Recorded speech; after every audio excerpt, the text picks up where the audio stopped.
The Book of Exodus, Chapter 1.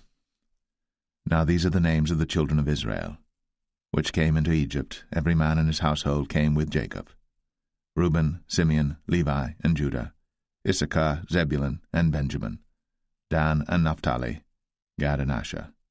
And all the souls that came out of the loins of Jacob were 70 souls, for Joseph was in Egypt already. And Joseph died, and all his brethren, and all that generation. And the children of Israel were fruitful, and increased abundantly, and multiplied, and waxed exceeding mighty, and the land was filled with them. Now there arose up a new king over Egypt, which knew not Joseph. And he said unto his people, Behold, the people of the children of Israel are more and mightier than we. Come on, let us deal wisely with them, lest they multiply. And it come to pass, that when there falleth out any war, they join also unto our enemies, and fight against us, and so get them up out of the land. Therefore they did set over them taskmasters, to afflict them with their burdens, and they built for Pharaoh treasure cities, Pithom and Ramses.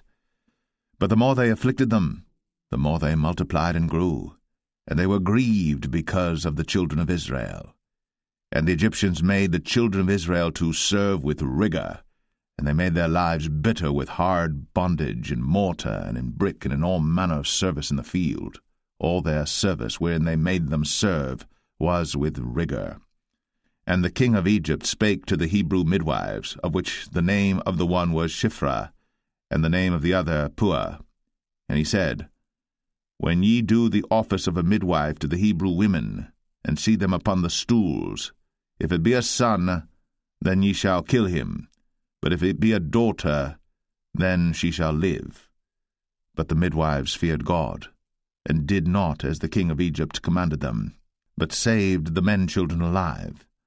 And the king of Egypt called for the midwives, and said unto them, Why have ye done this thing, and have saved the men children alive? And the midwives said unto Pharaoh, Because the Hebrew women are not as the Egyptian women, for they are lively, and are delivered ere the midwives come in unto them. Therefore God dealt well with the midwives, and the people multiplied, and waxed very mighty. And it came to pass, because the midwives feared God, that he made them houses. And Pharaoh charged all his people, saying, Every son that is born ye shall cast into the river, and every daughter ye shall save alive. Exodus 2. And there went a man of the house of Levi, and took to wife a daughter of Levi.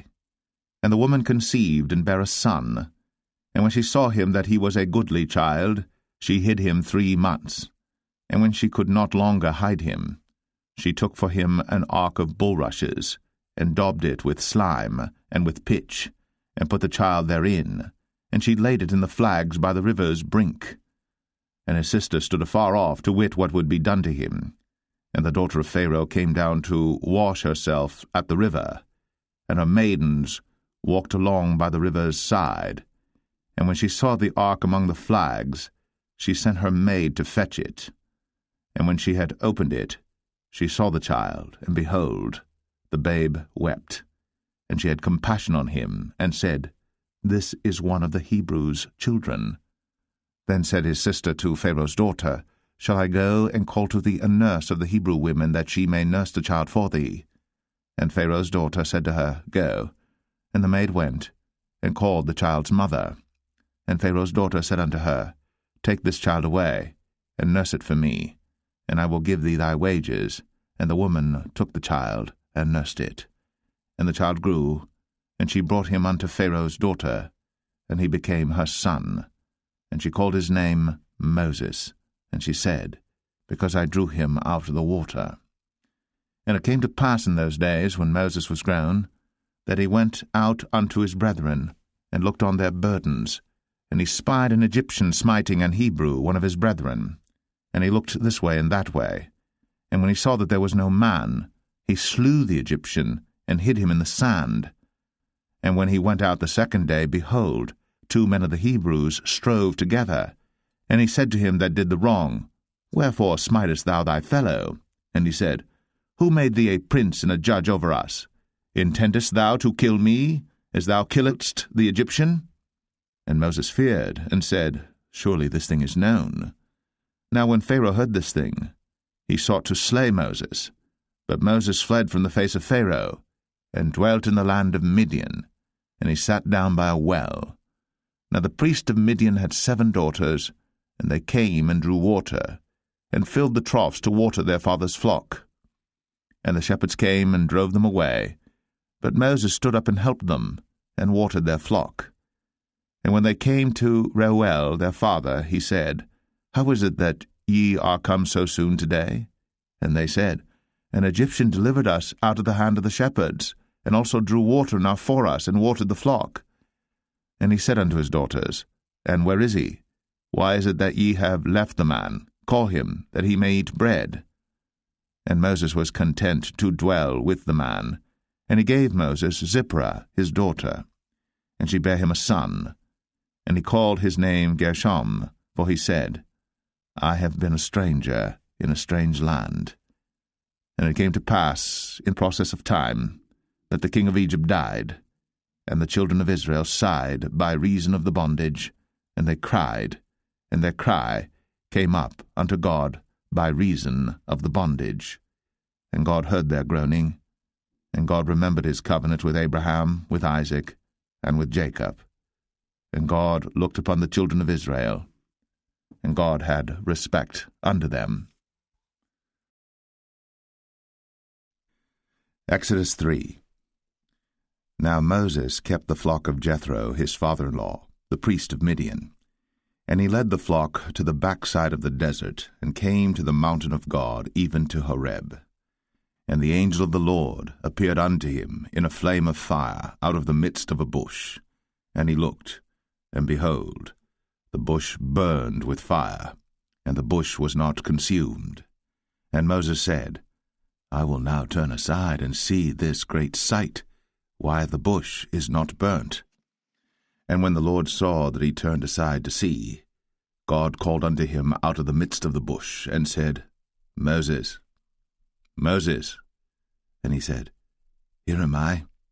And he said, Draw not nigh hither. Put off thy shoes from off thy feet, for the place whereon thou standest is holy ground. Moreover, he said, I am the God of thy father, the God of Abraham, the God of Isaac, and the God of Jacob. And Moses hid his face, for he was afraid to look upon God. And the Lord said, I have surely seen the affliction of my people which are in Egypt, and have heard their cry by reason of their taskmasters. For I know their sorrows, and I am come down to deliver them out of the hand of the Egyptians, and to bring them up out of that land unto a good land, and a large, unto a land flowing with milk and honey, unto the place of the Canaanites, and the Hittites, and the Amorites, and the Perizzites, and the Hivites, and the Jebusites.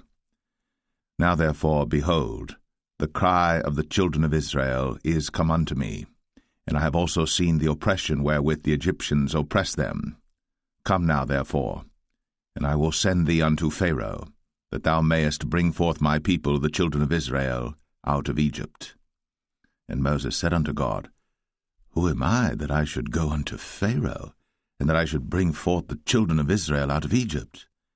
And he said, Certainly I will be with thee, and this shall be a token unto thee, that I have sent thee. When thou hast brought forth the people out of Egypt, ye shall serve God upon this mountain. And Moses said unto God, Behold, when I come unto the children of Israel, and shall say unto them, The God of your fathers has sent me unto you, and they shall say to me, What is his name? What shall I say unto them? And God said unto Moses, I am that I am. And he said, Thus shalt thou say unto the children of Israel, I am hath sent me unto you. And God said moreover unto Moses, Thus shalt thou say unto the children of Israel, The Lord God of your fathers, the God of Abraham, the God of Isaac, and the God of Jacob, hath sent me unto you. This is my name for ever, and this is my memorial unto all generations. Go and gather the elders of Israel together, and say unto them, The Lord God of your fathers, the God of Abraham, of Isaac, and of Jacob, appeared unto me, saying, I have surely visited you, and seen that which is done to you in Egypt. And I have said, I will bring you up out of the affliction of Egypt, unto the land of the Canaanites, and the Hittites, and the Amorites, and the Perizzites, and the Hivites, and the Jebusites, unto a land flowing with milk and honey. And they shall hearken to thy voice, and thou shalt come, thou and the elders of Israel, unto the king of Egypt, and ye shall say unto him, The Lord God of the Hebrews hath met with us. And now let us go, we beseech thee, 3 days' journey into the wilderness, that we may sacrifice to the Lord our God. And I am sure that the king of Egypt will not let you go, no, not by a mighty hand. And I will stretch out my hand, and smite Egypt with all my wonders which I will do in the midst thereof, and after that he will let you go. And I will give this people favor in the sight of the Egyptians, and it shall come to pass that, when ye go, ye shall not go empty. But every woman shall borrow of her neighbor, and of her that sojourneth in her house, jewels of silver, and jewels of gold, and raiment, and ye shall put them upon your sons, and upon your daughters, and ye shall spoil the Egyptians.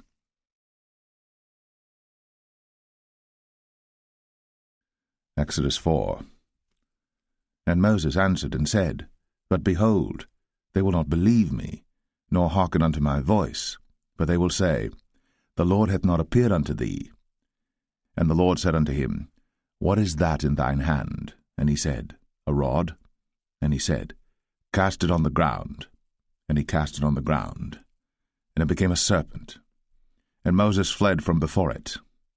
And the Lord said unto Moses, Put forth thine hand, and take it by the tail.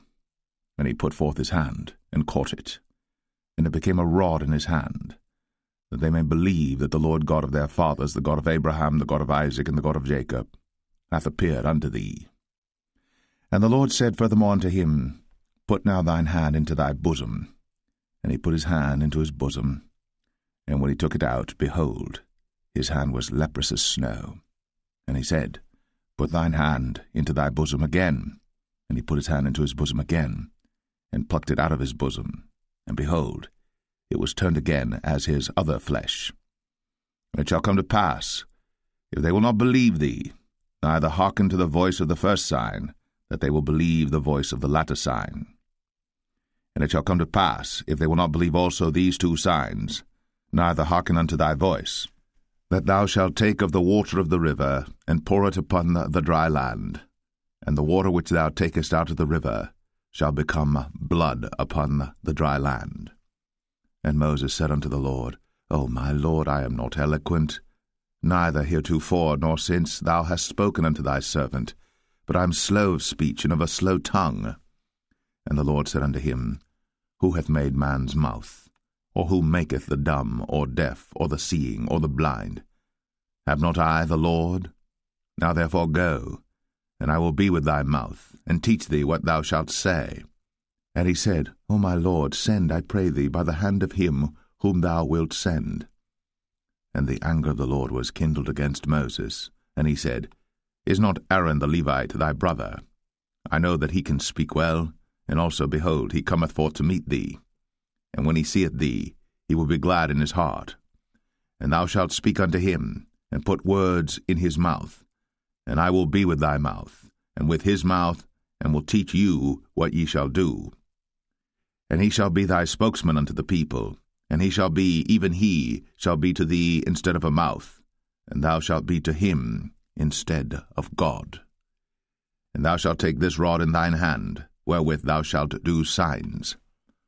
And Moses went, and returned to Jethro his father-in-law, and said unto him, Let me go, I pray thee, and return unto my brethren which are in Egypt, and see whether they be yet alive.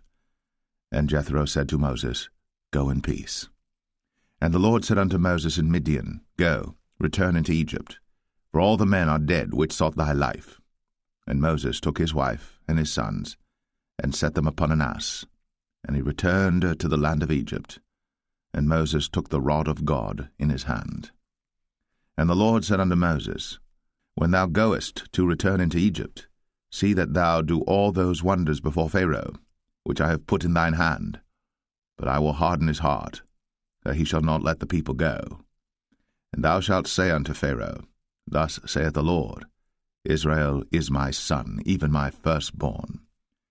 And I say unto thee, Let my son go, that he may serve me. And if thou refuse to let him go, behold, I will slay thy son, even thy firstborn. And it came to pass by the way in the inn, that the Lord met him, and sought to kill him. Then Zipporah took a sharp stone, and cut off the foreskin of her son, and cast it at his feet, and said, Surely a bloody husband art thou to me. So he let him go. Then she said, A bloody husband thou art, because of the circumcision. And the Lord said to Aaron, Go into the wilderness to meet Moses. And he went, and met him in the mount of God, and kissed him. And Moses told Aaron all the words of the Lord who had sent him, and all the signs which he had commanded him. And Moses and Aaron went and gathered together all the elders of the children of Israel. And Aaron spake all the words which the Lord had spoken unto Moses, and did the signs in the sight of the people. And the people believed. And when they heard that the Lord had visited the children of Israel, and that he had looked upon their affliction, then they bowed their heads and worshipped.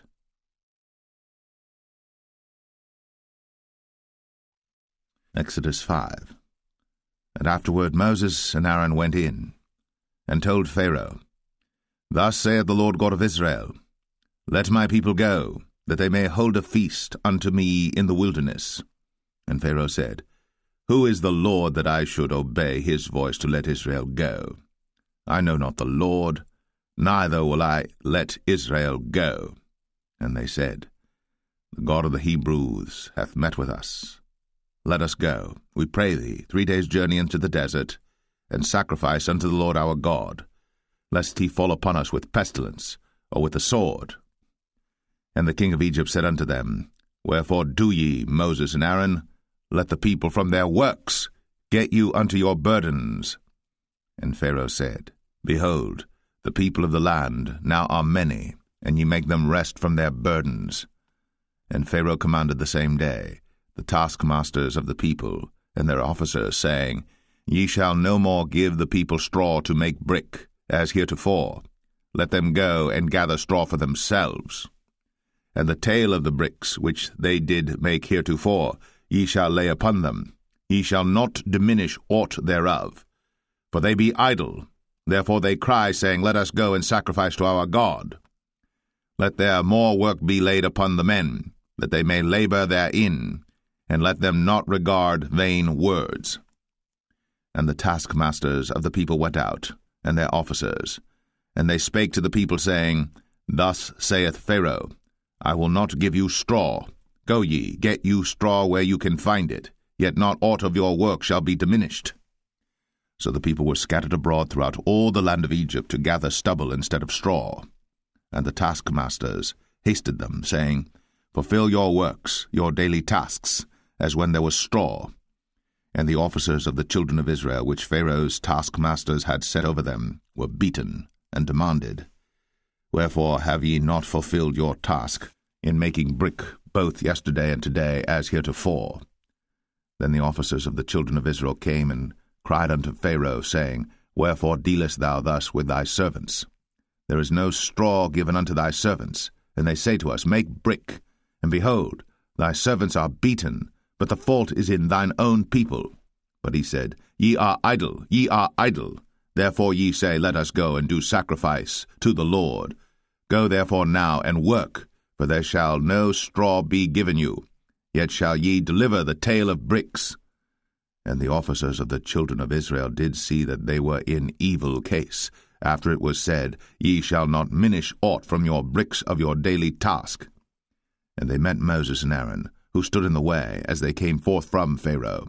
And they said unto them, The Lord look upon you and judge, because ye have made our savour to be abhorred in the eyes of Pharaoh, and in the eyes of his servants, to put a sword in their hand to slay us. And Moses returned unto the Lord, and said, Lord, wherefore hast thou so evil entreated this people? Why is it that thou hast sent me? For since I came to Pharaoh to speak in thy name, he hath done evil to this people, neither hast thou delivered thy people at all. Exodus 6.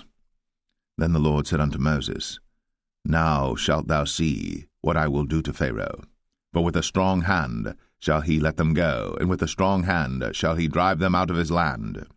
And God spake unto Moses, and said unto him, I am the Lord.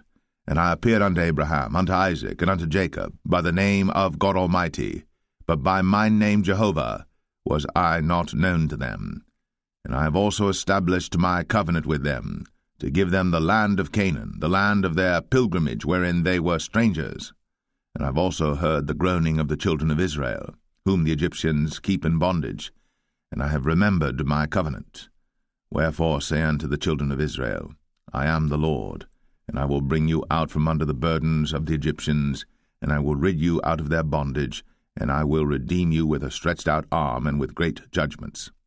And I will take you to me for a people, and I will be to you a God, and ye shall know that I am the Lord your God, which bringeth you out from under the burdens of the Egyptians.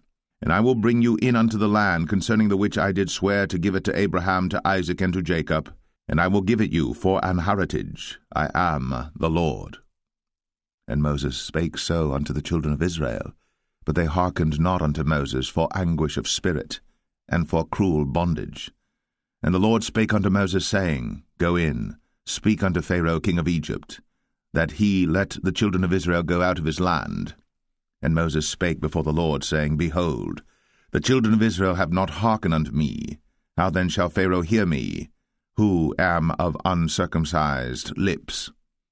And the Lord spake unto Moses and unto Aaron, and gave them a charge unto the children of Israel, and unto Pharaoh king of Egypt, to bring the children of Israel out of the land of Egypt. These be the heads of their fathers' houses, the sons of Reuben, the firstborn of Israel, Hanok and Palu, Hezron and Carmi. These be the families of Reuben.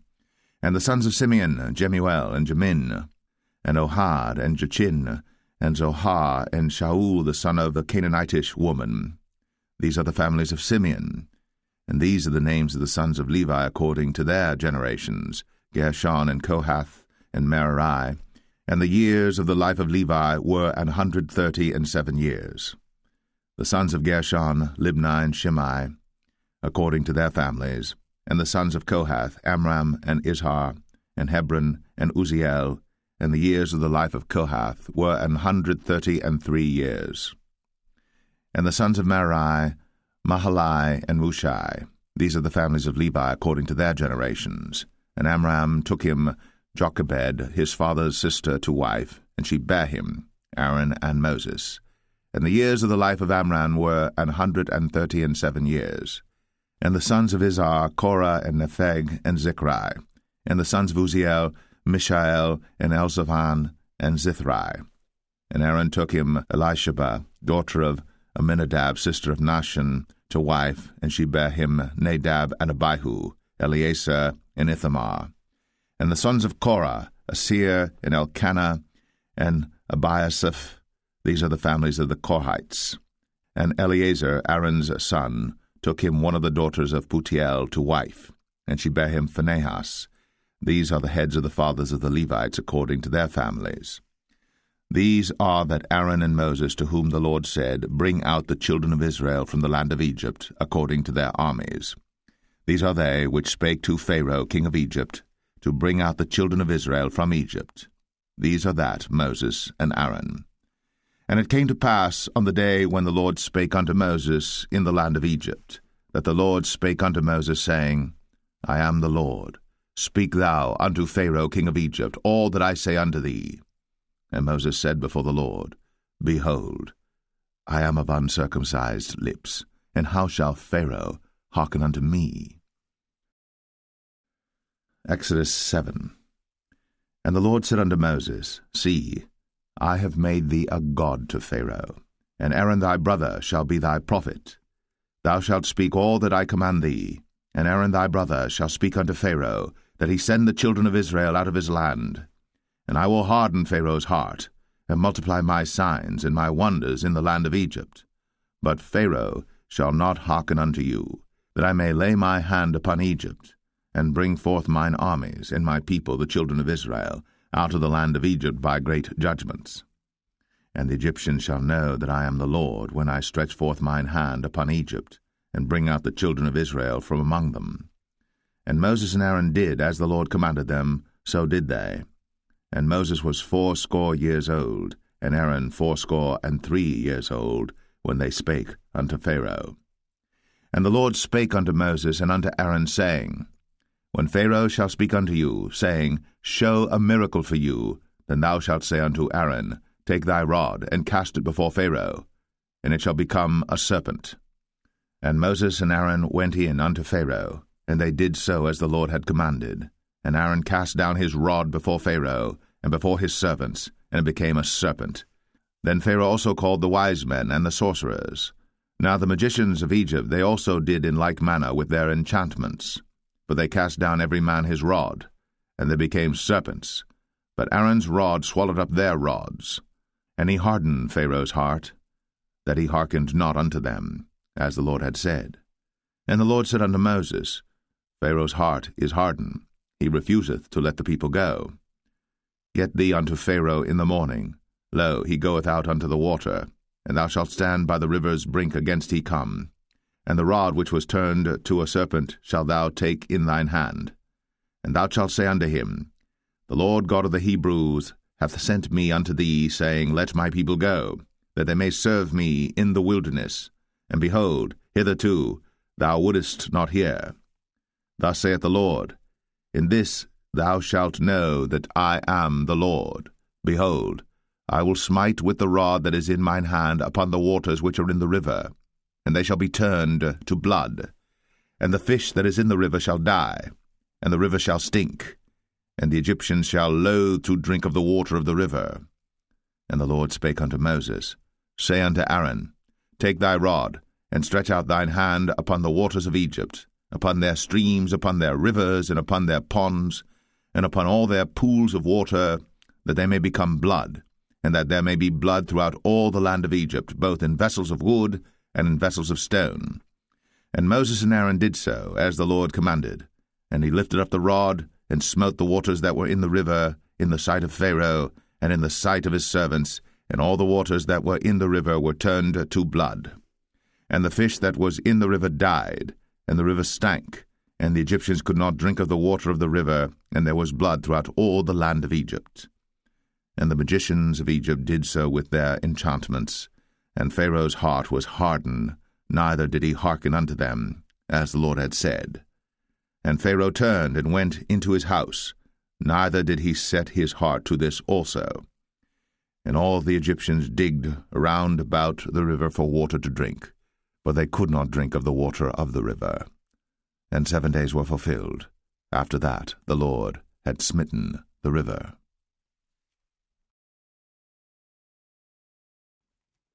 Exodus 8. And the Lord spake unto Moses, Go unto Pharaoh, and say unto him, Thus saith the Lord, Let my people go, that they may serve me. And if thou refuse to let them go, behold, I will smite all thy borders with frogs, and the river shall bring forth frogs abundantly, which shall go up and come into thine house, and into thy bedchamber, and upon thy bed, and into the house of thy servants, and upon thy people, and into thine ovens, and into thy kneading troughs. And the frogs shall come up both on thee, and upon thy people, and upon all thy servants. And the Lord spake unto Moses, Say unto Aaron, Stretch forth thine hand with thy rod over the streams, over the rivers, and over the ponds, and cause frogs to come up upon the land of Egypt. And Aaron stretched out his hand over the waters of Egypt, and the frogs came up, and covered the land of Egypt. And the magicians did so with their enchantments, and brought up frogs upon the land of Egypt. Then Pharaoh called for Moses and Aaron, and said, Entreat the Lord, that he may take away the frogs from me, and from my people, and I will let the people go, that they may do sacrifice unto the Lord. And Moses said unto Pharaoh, Glory over me. When shall I entreat for thee, and for thy servants, and for thy people, to destroy the frogs from thee, and thy houses, that they may remain in the river only? And he said, Tomorrow. And he said, Be it according to thy word, that thou mayest know that there is none like unto the Lord our God. And the frogs shall depart from thee, and from thy houses, and from thy servants, and from thy people. They shall remain in the river only. And Moses and Aaron went out from Pharaoh, and Moses cried unto the Lord because of the frogs, which he had brought against Pharaoh. And the Lord did according to the word of Moses, and the frogs died out of the houses, out of the villages, and out of the fields. And they gathered them together upon heaps, and the land stank. But when Pharaoh saw that there was respite, he hardened his heart, and hearkened not unto them, as the Lord had said. And the Lord said unto Moses, Say unto Aaron, Stretch out thy rod, and smite the dust of the land, that it may become lice throughout all the land of Egypt. And they did so. For Aaron stretched out his hand with his rod, and smote the dust of the earth, and it became lice in man and in beast. All the dust of the land became lice throughout all the land of Egypt. And the magicians did so with their enchantments to bring forth lice, but they could not, so there were lice upon man and upon beast. Then the magicians said unto Pharaoh, This is the finger of God. And Pharaoh's heart was hardened, and he hearkened not unto them, as the Lord had said. And the Lord said unto Moses, Rise up early in the morning, and stand before Pharaoh. Lo, he cometh forth to the water, and say unto him, Thus saith the Lord, Let my people go, that they may serve me. Else, if thou wilt not let my people go, behold, I will send swarms of flies upon thee, and upon thy servants, and upon thy people, and into thy houses, and the houses of the Egyptians shall be full of swarms of flies, and also the ground whereon they are. And I will sever in that day the land of Goshen, in which my people dwell, that no swarms of flies shall be there, to the end thou mayest know that I am the Lord in the midst of the earth. And I will put a division between my people and thy people. Tomorrow shall this sign be. And the Lord did so. And there came a grievous swarm of flies into the house of Pharaoh, and into his servants' houses, and into all the land of Egypt. The land was corrupted by reason of the swarm of flies. And Pharaoh called for Moses and for Aaron, and said, Go ye, sacrifice to your God in the land. And Moses said, It is not meet so to do, for we shall sacrifice the abomination of the Egyptians to the Lord our God. Lo, shall we sacrifice the abomination of the Egyptians before their eyes? And will they not stone us? We will go 3 days' journey into the wilderness, and sacrifice to the Lord our God, as he shall command us. And Pharaoh said, I will let you go, that ye may sacrifice to the Lord your God in the wilderness. Only ye shall not go very far away. Entreat for me. And Moses said, Behold, I go out from thee, and I will entreat the Lord that the swarms of flies may depart from Pharaoh, from his servants, and from his people tomorrow. But let not Pharaoh deal deceitfully any more, not letting the people go to sacrifice to the Lord. And Moses went out from Pharaoh, and entreated the Lord. And the Lord did according to the word of Moses, and he removed the swarms of flies from Pharaoh, from his servants, and from his people. There remained not one. And Pharaoh hardened his heart at this time also, neither would he let the people go. Exodus 9. Then the Lord said unto Moses, Go in unto Pharaoh, and tell him, Thus saith the Lord God of the Hebrews, Let my people go, that they may serve me. For if thou refuse to let them go, and wilt hold them still, behold, the hand of the Lord is upon thy cattle which is in the field, upon the horses, upon the asses, upon the camels, upon the oxen, and upon the sheep. There shall be a very grievous murrain. And the Lord shall sever between the cattle of Israel and the cattle of Egypt, and there shall nothing die of all that is the children's of Israel. And the Lord appointed a set time, saying, Tomorrow the Lord shall do this thing in the land. And the Lord did that thing on the morrow, and all the cattle of Egypt died, but of the cattle of the children of Israel died not one. And Pharaoh sent, and behold, there was not one of the cattle of the Israelites dead, and the heart of Pharaoh was hardened, and he did not let the people go. And the Lord said unto Moses and unto Aaron, Take to you handfuls of ashes of the furnace, and let Moses sprinkle it toward the heaven in the sight of Pharaoh. And it shall become small dust in all the land of Egypt, and shall be a boil breaking forth with blains upon man and upon beast throughout all the land of Egypt. And they took ashes of the furnace, and stood before Pharaoh. And Moses sprinkled it up toward heaven, and it became a boil, breaking forth with blains upon man and upon beast. And the magicians could not stand before Moses because of the boils, for the boil was upon the magicians and upon all the Egyptians. And the Lord hardened the heart of Pharaoh, and he hearkened not unto them, as the Lord had spoken unto Moses. And the Lord said unto Moses, Rise up early in the morning, and stand before Pharaoh, and say unto him, Thus saith the Lord God of the Hebrews, Let my people go, that they may serve me. For I will at this time send all my plagues upon thine heart, and upon thy servants, and upon thy people, that thou mayest know that there is none like me in all the earth. For now I will stretch out my hand, that I may smite thee and thy people with pestilence, and thou shalt be cut off from the earth.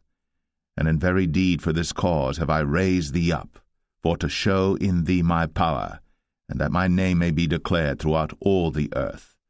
As yet exaltest thou thyself against my people, that thou wilt not let them go.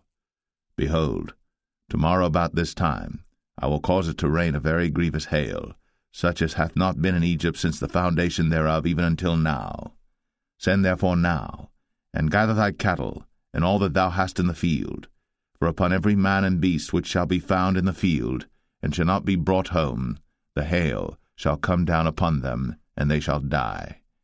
He that feared the word of the Lord among the servants of Pharaoh made his servants and his cattle flee into the houses. And he that regarded not the word of the Lord left his servants and his cattle in the field.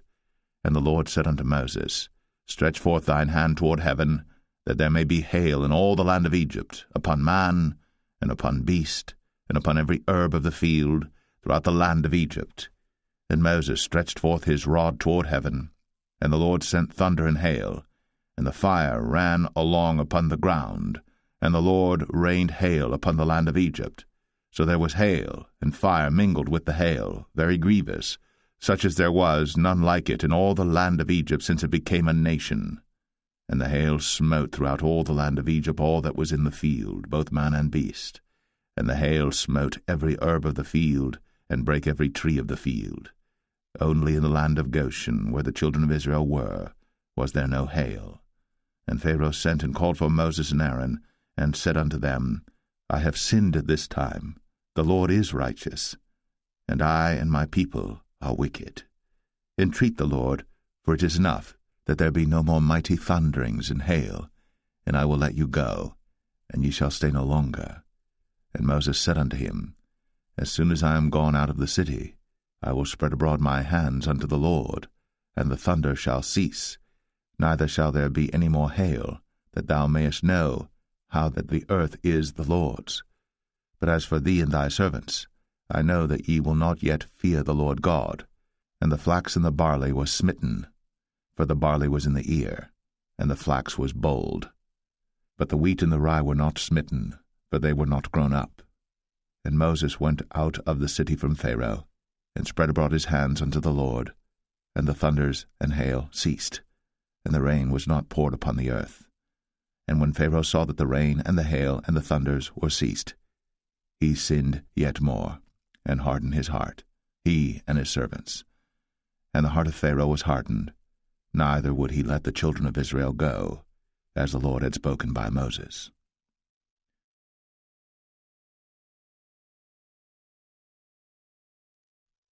Exodus 10.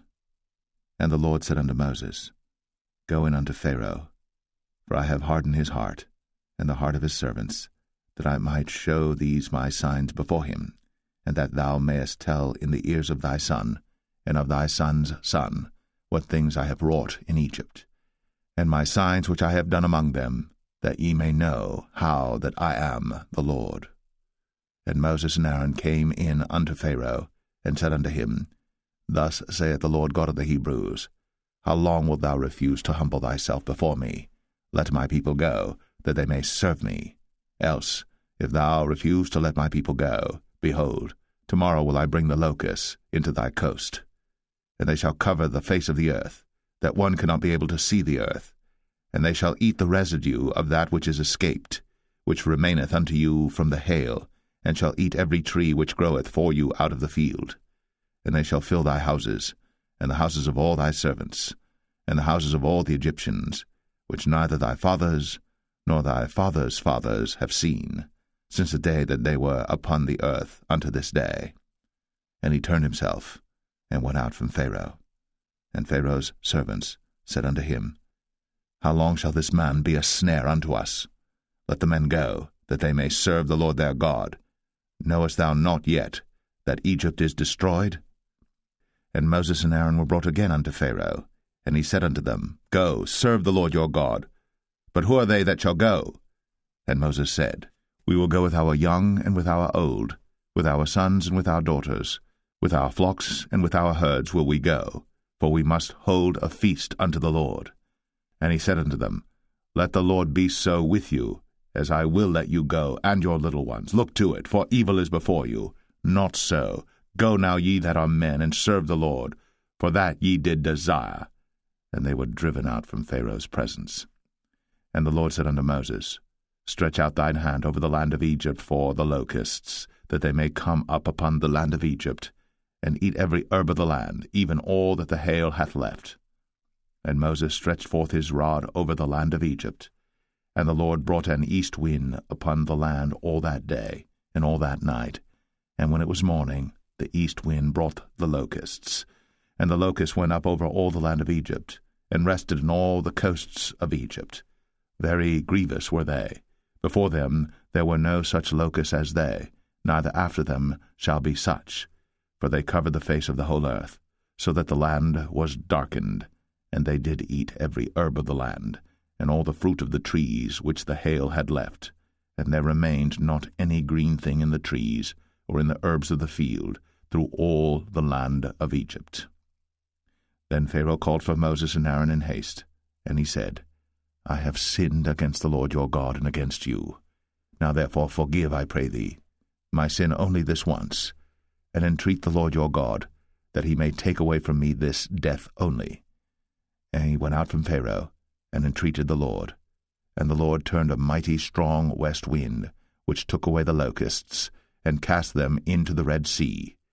There remained not one locust in all the coasts of Egypt. But the Lord hardened Pharaoh's heart, so that he would not let the children of Israel go. And the Lord said unto Moses, Stretch out thine hand toward heaven, that there may be darkness over the land of Egypt, even darkness which may be felt. And Moses stretched forth his hand toward heaven, and there was a thick darkness in all the land of Egypt 3 days. They saw not one another, neither rose any from his place for 3 days. But all the children of Israel had light in their dwellings. And Pharaoh called unto Moses, and said, Go ye, serve the Lord. Only let your flocks and your herds be stayed. Let your little ones also go with you. And Moses said, Thou must give us also sacrifices and burnt offerings, that we may sacrifice unto the Lord our God. Our cattle also shall go with us. There shall not an hoof be left behind, for thereof must we take to serve the Lord our God, and we know not with what we must serve the Lord until we come thither. But the Lord hardened Pharaoh's heart, and he would not let them go. And Pharaoh said unto him, Get thee from me, take heed to thyself, see my face no more, for in that day thou seest my face, thou shalt die. And Moses said, Thou hast spoken well. I will see thy face again no more.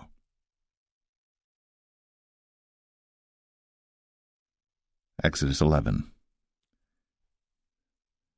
And the Lord said unto Moses, Yet will I bring one plague more upon Pharaoh and upon Egypt. Afterwards he will let you go hence.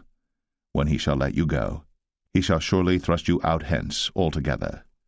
Speak now in the ears of the people, and let every man borrow of his neighbor, and every woman of her neighbor, jewels of silver and jewels of gold. And the Lord gave the people favor in the sight of the Egyptians. Moreover, the man Moses was very great in the land of Egypt, in the sight of Pharaoh's servants, and in the sight of the people. And Moses said, Thus saith the Lord, About midnight will I go out, into the midst of Egypt. And all the firstborn in the land of Egypt shall die, from the firstborn of Pharaoh that sitteth upon his throne, even unto the firstborn of the maidservant that is behind the mill, and all the firstborn of beasts. And there shall be a great cry throughout all the land of Egypt, such as there was none like it, nor shall be like it any more. But against any of the children of Israel shall not a dog move his tongue, against man or beast, that ye may know how that the Lord doth put a difference between the Egyptians and Israel. And all these thy servants shall come down unto me, and bow down themselves unto me, saying, Get thee out, and all the people that follow thee, and after that I will go out. And he went out from Pharaoh in a great anger. And the Lord said unto Moses, Pharaoh shall not hearken unto you, that my wonders may be multiplied in the land of Egypt. And Moses and Aaron did all these wonders before Pharaoh. And the Lord hardened Pharaoh's heart, so that he would not let the children of Israel go out of his land.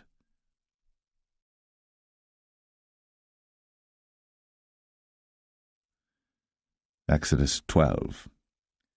And the Lord spake unto Moses and Aaron in the land of Egypt, saying, This month shall be unto you the beginning of months. It shall be the first month of the year to you. Speak ye unto all the congregation of Israel, saying, In the 10th day of this month they shall take to them every man a lamb, according to the house of their fathers, a lamb for an house. And if the household be too little for the lamb, let him and his neighbor next unto his house take it according to the number of the souls. Every man according to his eating shall make your count for the lamb. Your lamb shall be without blemish, a male of the first year. Ye shall take it out from the sheep or from the goats. And ye shall keep it up until the 14th day of the same month. And the whole assembly of the congregation of Israel shall kill it in the evening. And they shall take of the blood, and strike it on the 2 side posts, and on the upper door post of the houses wherein they shall eat it. And they shall eat the flesh in that night, roast with fire, and unleavened bread, and with bitter herbs they shall eat it. Eat not of it raw, nor sodden it all with water, but roast with fire, his head with his legs, and with the purtenance thereof. And ye shall let nothing of it remain until the morning. And that which remaineth of it until the morning ye shall burn with fire. And thus shall ye eat it, with your loins girded, your shoes on your feet, and your staff in your hand, and ye shall eat it in haste. It is the Lord's Passover. For I will pass through the land of Egypt this night, and will smite all the firstborn in the land of Egypt, both man and beast, and against all the gods of Egypt I will execute judgment. I am the Lord. And the blood shall be to you for a token upon the houses where ye are. And when I see the blood, I will pass over you, and the plague shall not be upon you to destroy you, when I smite the land of Egypt. And this day shall be unto you for a memorial, and ye shall keep it a feast to the Lord throughout your generations. Ye shall keep it a feast by an ordinance forever. 7 days shall ye eat unleavened bread. Even the first day ye shall put away leaven out of your houses. For whosoever eateth leavened bread from the first day until the 7th day, that soul shall be cut off from Israel. And in the first day there shall be an holy convocation, and in the 7th day there shall be an holy convocation to you. No manner of work shall be done in them, save that which every man must eat, that only may be done of you. And ye shall observe the feast of unleavened bread. For in this selfsame day have I brought your armies out of the land of Egypt. Therefore shall ye observe this day in your generations by an ordinance forever. In the 1st month, on the 14th day of the month at even, ye shall eat unleavened bread, until the 21st day of the month at even. 7 days shall there be no leaven found in your houses. For whosoever eateth that which is leavened, even that soul shall be cut off from the congregation of Israel, whether he be a stranger or born in the land. Ye shall eat nothing leavened. In all your habitations shall ye eat unleavened bread. Then Moses called for all the elders of Israel, and said unto them, Draw out, and take you a lamb according to your families, and kill the Passover. And ye shall take a bunch of hyssop, and dip it in the blood that is in the basin, and strike the lintel and the 2 side posts with the blood that is in the basin, and none of you shall go out at the door of his house until the morning. For the Lord will pass through to smite the Egyptians, and when he seeth the blood upon the lintel, and on the 2 side posts, the Lord will pass over the door, and will not suffer the destroyer to come in unto your houses to smite you. And ye shall observe this thing for an ordinance to thee, and to thy sons, for ever. And it shall come to pass, when ye be come to the land which the Lord will give you, according as he hath promised, that ye shall keep this service. And it shall come to pass, when your children shall say unto you, What mean ye by this service? That ye shall say, It is the sacrifice of the Lord's Passover, who passed over the houses of the children of Israel in Egypt, when he smote the Egyptians, and delivered our houses. And the people bowed the head, and worshipped. And the children of Israel went away, and did, as the Lord had commanded Moses and Aaron, so did they. And it came to pass that at midnight the Lord smote all the firstborn in the land of Egypt, from the firstborn of Pharaoh that sat on his throne unto the firstborn of the captive that was in the dungeon, and all the firstborn of cattle. And Pharaoh rose up in the night, he and all his servants and all the Egyptians, and there was a great cry in Egypt, but there was not a house where there was not one dead. And he called for Moses and Aaron by night, and said, Rise up, and get you forth from among my people, both ye and the children of Israel, and go, serve the Lord, as ye have said. Also take your flocks and your herds, as ye have said, and be gone, and bless me also. And the Egyptians were urgent upon the people, that they might send them out of the land in haste, for they said, We be all dead men. And the people took their dough before it was leavened, their kneading troughs being bound up in their clothes upon their shoulders. And the children of Israel did according to the word of Moses, and they borrowed of the Egyptians jewels of silver, and jewels of gold and raiment. And the Lord gave the people favor in the sight of the Egyptians, so that they lent unto them such things as they required, and they spoiled the Egyptians. And the children of Israel journeyed from Ramses to Succoth, about 600,000 on foot, that were men, beside children. And a mixed multitude went up also with them, and flocks and herds, even very much cattle. And they baked unleavened cakes of the dough which they brought forth out of Egypt, for it was not leavened, because they were thrust out of Egypt, and could not tarry, neither had they prepared for themselves any victual. Now the sojourning of the children of Israel, who dwelt in Egypt, was 430 years. And it came to pass, at the end of the 430 years, even the selfsame day it came to pass, that all the hosts of the Lord went out from the land of Egypt. It is a night to be much observed unto the Lord for bringing them out from the land of Egypt. This is that night of the Lord to be observed of all the children of Israel in their generations. And the Lord said unto Moses and Aaron, This is the ordinance of the Passover. There shall no stranger eat thereof. But every man's servant that is bought for money, when thou hast circumcised him, then shall he eat thereof. A foreigner and an hired servant shall not eat thereof. In one house shall it be eaten. Thou shalt not carry forth aught of the flesh abroad out of the house, neither shall ye break a bone thereof. All the congregation of Israel shall keep it. And when a stranger shall sojourn with thee, and will keep the Passover to the Lord, let all his males be circumcised, and then let him come near and keep it. And he shall be as one that is born in the land. For no uncircumcised person shall eat thereof. One law shall be to him that is homeborn, and unto the stranger that sojourneth among you. Thus did all the children of Israel. As the Lord commanded Moses and Aaron, so did they. And it came to pass the selfsame day, that the Lord did bring the children of Israel out of the land of Egypt by their armies. Exodus 13. And the Lord spake unto Moses, saying, Sanctify unto me all the firstborn, whatsoever openeth the womb among the children of Israel, both of man and of beast, it is mine. And Moses said unto the people, Remember this day in which ye came out from Egypt, out of the house of bondage. For by strength of hand the Lord brought you out from this place. There shall no leavened bread be eaten. This day came ye out in the month Abib. And it shall be, when the Lord shall bring thee into the land of the Canaanites, and the Hittites, and the Amorites, and the Hivites, and the Jebusites, which he sware unto thy fathers to give thee, a land flowing with milk and honey, that thou shalt keep this service in this month. 7 days thou shalt eat unleavened bread, and in the 7th day shall be a feast to the Lord.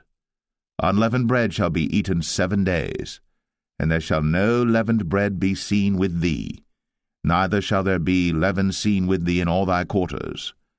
And thou shalt show thy son in that day, saying, This is done, because of that which the Lord did unto me, when I came forth out of Egypt. And it shall be for a sign unto thee upon thine hand, and for a memorial between thine eyes, that the Lord's law may be in thy mouth. For with a strong hand hath the Lord brought thee out of Egypt. Thou shalt therefore keep this ordinance in his season from year to year. And it shall be, when the Lord shall bring thee into the land of the Canaanites, as he sware unto thee and to thy fathers, and shall give it thee, that thou shalt set apart unto the Lord all that openeth the matrix, and every firstling that cometh of a beast which thou hast, the males shall be the Lord's. And every firstling of an ass thou shalt redeem with a lamb, and if thou wilt not redeem it, then thou shalt break his neck. And all the firstborn of man among thy children shalt thou redeem. And it shall be, when thy son asketh thee in time to come, saying, What is this?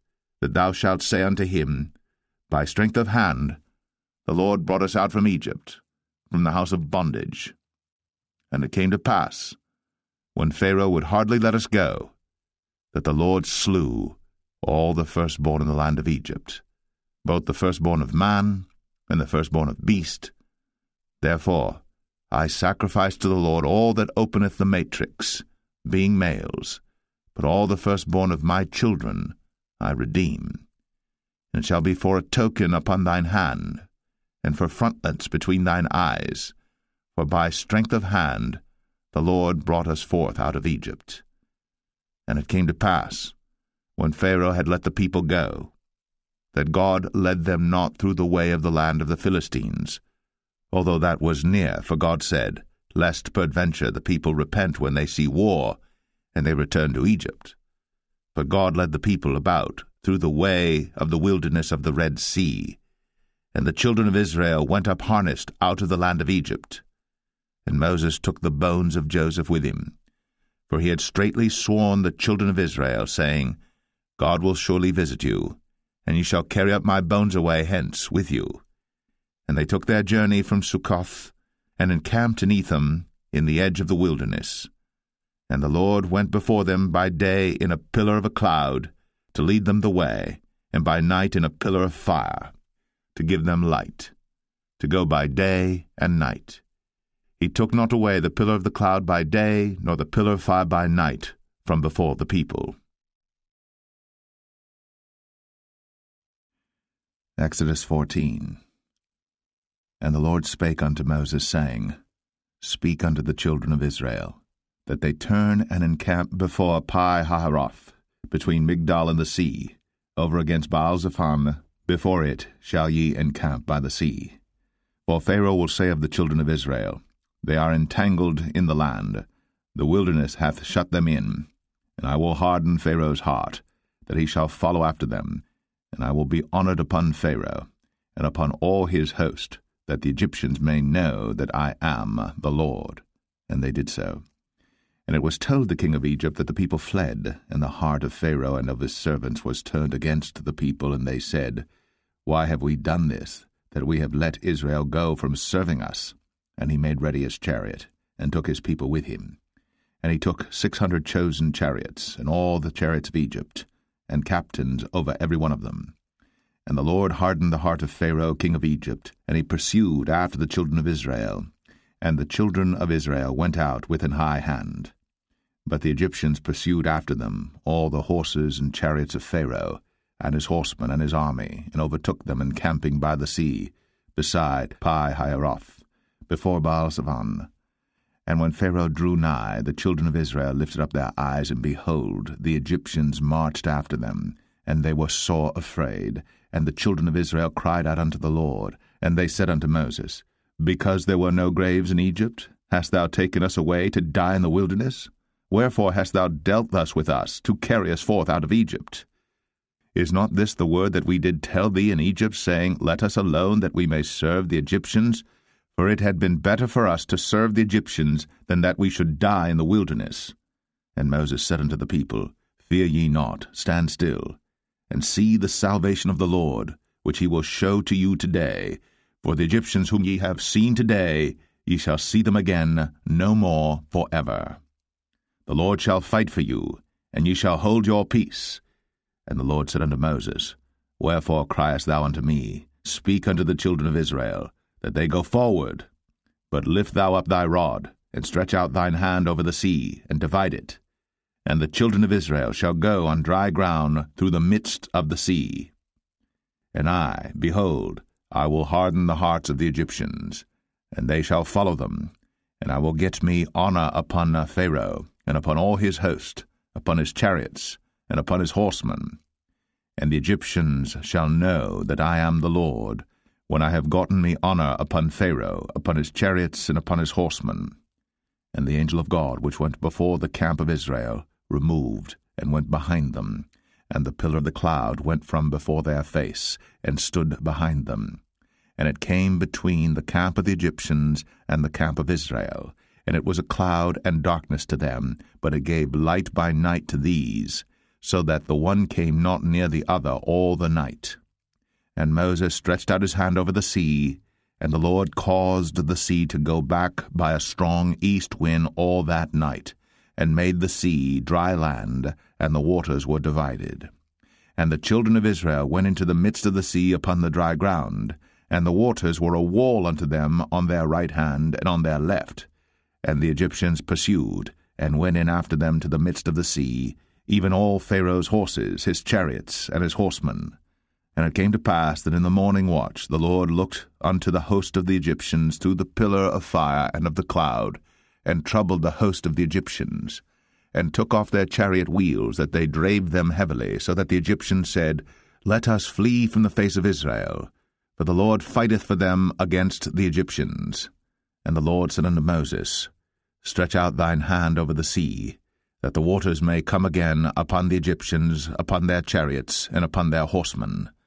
And Moses stretched forth his hand over the sea, and the sea returned to his strength when the morning appeared, and the Egyptians fled against it. And the Lord overthrew the Egyptians in the midst of the sea. And the waters returned and covered the chariots, and the horsemen, and all the host of Pharaoh that came into the sea after them. There remained not so much as one of them. But the children of Israel walked upon dry land in the midst of the sea, and the waters were a wall unto them on their right hand and on their left. Thus the Lord saved Israel that day out of the hand of the Egyptians, and Israel saw the Egyptians dead upon the seashore. And Israel saw that great work which the Lord did upon the Egyptians, and the people feared the Lord, and believed the Lord and his servant Moses. Exodus 15. Then sang Moses and the children of Israel this song unto the Lord, and spake, saying, I will sing unto the Lord, for he hath triumphed gloriously. The horse and his rider hath he thrown into the sea. The Lord is my strength and song, and he is become my salvation. He is my God, and I will prepare him an habitation, my father's God, and I will exalt him. The Lord is a man of war, the Lord is his name. Pharaoh's chariots and his host hath he cast into the sea. His chosen captains also are drowned in the Red Sea. The depths have covered them, they sank into the bottom as a stone. Thy right hand, O Lord, is become glorious in power. Thy right hand, O Lord, hath dashed in pieces the enemy. And in the greatness of thine excellency thou hast overthrown them that rose up against thee. Thou sentest forth thy wrath, which consumed them as stubble. and with the blast of thy nostrils the waters were gathered together. The floods stood upright as an heap, and the depths were congealed in the heart of the sea. The enemy said, I will pursue, I will overtake, I will divide the spoil. My lust shall be satisfied upon them. I will draw my sword, my hand shall destroy them. Thou didst blow with thy wind, the sea covered them. They sank as lead in the mighty waters. Who is like unto thee, O Lord, among the gods? Who is like thee, glorious in holiness, fearful in praises, doing wonders? Thou stretchest out thy right hand, the earth swallowed them. Thou in thy mercy hast led forth the people which thou hast redeemed. Thou hast guided them in thy strength unto thy holy habitation. The people shall hear and be afraid. Sorrow shall take hold on the inhabitants of Palestina. Then the dukes of Edom shall be amazed. The mighty men of Moab, trembling, shall take hold upon them. All the inhabitants of Canaan shall melt away. Fear and dread shall fall upon them. By the greatness of thine arm they shall be as still as a stone, till thy people pass over, O Lord, till the people pass over, which thou hast purchased. Thou shalt bring them in, and plant them in the mountain of thine inheritance, in the place, O Lord, which thou hast made for thee to dwell in the sanctuary, O Lord, which thy hands have established. The Lord shall reign for ever and ever. For the horse of Pharaoh went in with his chariots and with his horsemen into the sea, and the Lord brought again the waters of the sea upon them. But the children of Israel went on dry land in the midst of the sea. And Miriam the prophetess, the sister of Aaron, took a timbrel in her hand, and all the women went out after her with timbrels and with dances. And Miriam answered them, Sing ye to the Lord, for he hath triumphed gloriously. The horse and his rider hath he thrown into the sea. So Moses brought Israel from the Red Sea, and they went out into the wilderness of Shur. And they went 3 days in the wilderness, and found no water. And when they came to Marah, they could not drink of the waters of Marah, for they were bitter. Therefore the name of it was called Marah. And the people murmured against Moses, saying, What shall we drink? And he cried unto the Lord, and the Lord showed him a tree, which when he had cast into the waters were made sweet. There he made for them a statute and an ordinance, and there he proved them, and said, If thou wilt diligently hearken to the voice of the Lord thy God, and wilt do that which is right in his sight, and wilt give ear to his commandments, and keep all his statutes, I will put none of these diseases upon thee, which I have brought upon the Egyptians, for I am the Lord that healeth thee. And they came to Elim, where were 12 wells of water, and 60 palm trees, and they encamped there by the waters. Exodus 16. And they took their journey from Elim, and all the congregation of the children of Israel came unto the wilderness of Sin, which is between Elim and Sinai, on the 15th day of the 2nd month, after their departing out of the land of Egypt. And the whole congregation of the children of Israel murmured against Moses and Aaron in the wilderness. And the children of Israel said unto them, Would to God we had died by the hand of the Lord in the land of Egypt, when we sat by the flesh pots, and when we did eat bread to the full. For ye have brought us forth into this wilderness to kill this whole assembly with hunger. Then said the Lord unto Moses, Behold, I will rain bread from heaven for you, and the people shall go out and gather a certain rate every day, that I may prove them, whether they will walk in my law or no. And it shall come to pass that on the 6th day they shall prepare that which they bring in, and it shall be twice as much as they gather daily. And Moses and Aaron said unto all the children of Israel, At even then you shall know that the Lord hath brought you out from the land of Egypt. And in the morning then ye shall see the glory of the Lord, for that he heareth your murmurings against the Lord. And what are we that ye murmur against us? And Moses said, This shall be when the Lord shall give you in the evening flesh to eat, and in the morning bread to the full, for that the Lord heareth your murmurings, which ye murmur against him. And what are we? Your murmurings are not against us, but against the Lord. And Moses spake unto Aaron, Say unto all the congregation of the children of Israel, Come near before the Lord, for he hath heard your murmurings. And it came to pass, as Aaron spake unto the whole congregation of the children of Israel, that they looked toward the wilderness, and behold, the glory of the Lord appeared in the cloud. And the Lord spake unto Moses, saying, I have heard the murmurings of the children of Israel. Speak unto them, saying, At even ye shall eat flesh, and in the morning ye shall be filled with bread, and ye shall know that I am the Lord your God. And it came to pass, that at even the quails came up, and covered the camp, and in the morning the dew lay round about the host. And when the dew that lay was gone up, behold, upon the face of the wilderness there lay a small round thing, as small as the hoarfrost on the ground. And when the children of Israel saw it, they said one to another, It is manna, for they wist not what it was. And Moses said unto them, This is the bread which the Lord hath given you to eat. This is the thing which the Lord hath commanded. Gather of it every man according to his eating, an omer for every man according to the number of your persons. Take ye every man for them which are in his tents. And the children of Israel did so, and gathered some more, some less. And when they did meet it with an omer, he that gathered much had nothing over, and he that gathered little had no lack. They gathered every man according to his eating. And Moses said, Let no man leave of it till the morning. Notwithstanding they hearkened not unto Moses, but some of them left of it until the morning, and it bred worms, and stank. And Moses was wroth with them. And they gathered it every morning, every man according to his eating. And when the sun waxed hot, it melted. And it came to pass that on the 6th day they gathered twice as much bread, 2 omers for one man. And all the rulers of the congregation came and told Moses. And he said unto them, This is that which the Lord hath said. Tomorrow is the rest of the holy Sabbath unto the Lord.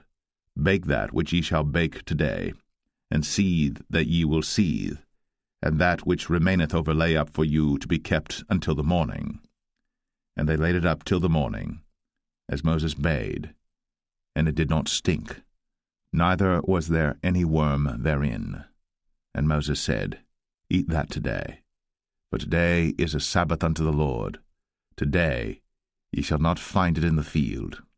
6 days ye shall gather it, but on the 7th day, which is the Sabbath, in it there shall be none. And it came to pass that there went out some of the people on the 7th day for to gather, and they found none. And the Lord said unto Moses, How long refuse ye to keep my commandments and my laws? See, for that the Lord hath given you the Sabbath. Therefore he giveth you on the 6th day the bread of 2 days. Abide ye every man in his place. Let no man go out of his place on the 7th day. So the people rested on the 7th day. And the house of Israel called the name thereof manna. And it was like coriander seed, white, and the taste of it was like wafers made with honey. And Moses said, This is the thing which the Lord commandeth. Fill an omer of it to be kept for your generations, that they may see the bread wherewith I have fed you in the wilderness, when I brought you forth from the land of Egypt. And Moses said unto Aaron, Take a pot, and put an omer full of manna therein, and lay it up before the Lord, to be kept for your generations. As the Lord commanded Moses, so Aaron laid it up before the testimony to be kept. And the children of Israel did eat manna 40 years, until they came to a land inhabited. They did eat manna until they came unto the borders of the land of Canaan. Now an omer is the 10th part of an ephah. Exodus 17. And all the congregation of the children of Israel journeyed from the wilderness of Sin after their journeys, according to the commandment of the Lord, and pitched in Rephidim. And there was no water for the people to drink. Wherefore the people did chide with Moses, and said, Give us water that we may drink. And Moses said unto them, Why chide ye with me? Wherefore do ye tempt the Lord? And the people thirsted there for water. And the people murmured against Moses, and said, Wherefore is this that thou hast brought us up out of Egypt, to kill us, and our children, and our cattle with thirst? And Moses cried unto the Lord, saying, What shall I do unto this people? They be almost ready to stone me.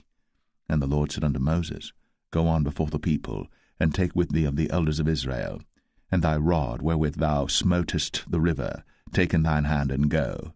Behold, I will stand before thee there upon the rock in Horeb, and thou shalt smite the rock.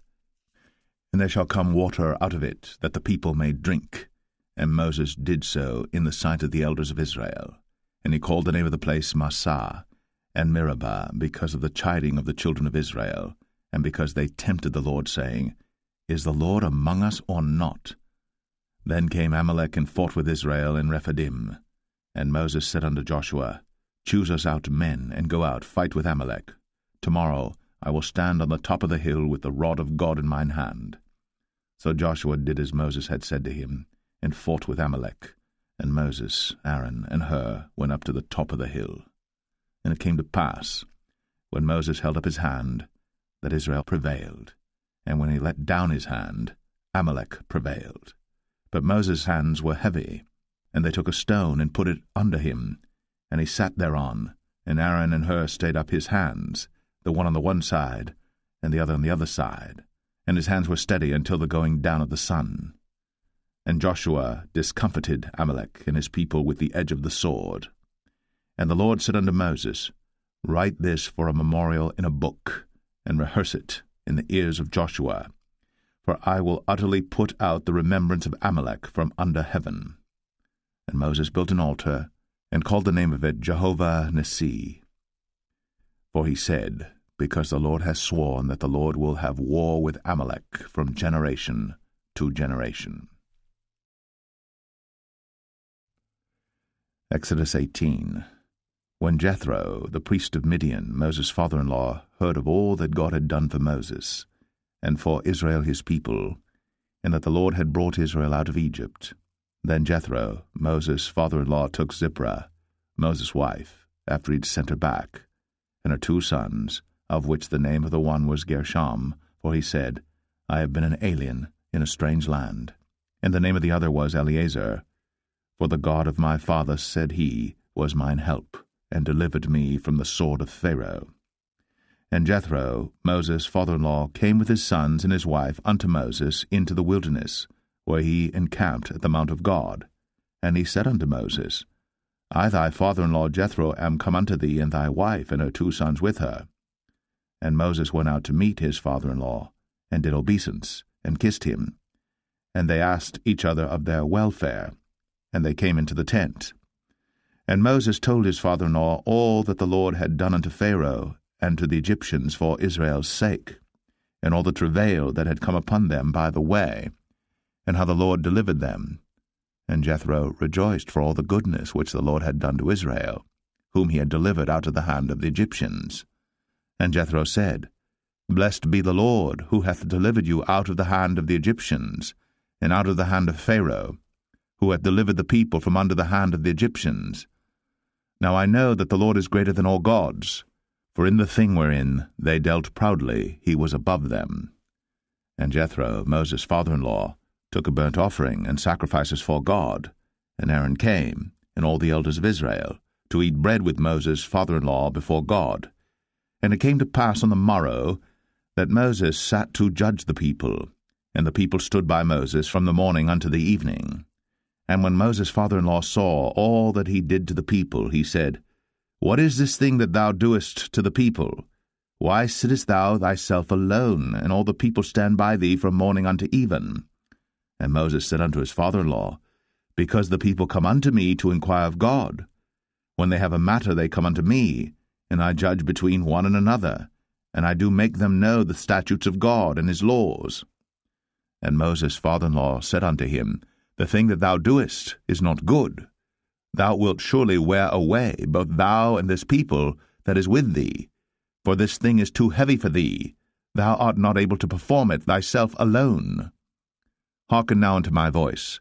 I will give thee counsel, and God shall be with thee. Be thou for the people too Godward, that thou mayest bring the causes unto God. And thou shalt teach them ordinances and laws, and shalt show them the way wherein they must walk, and the work that they must do.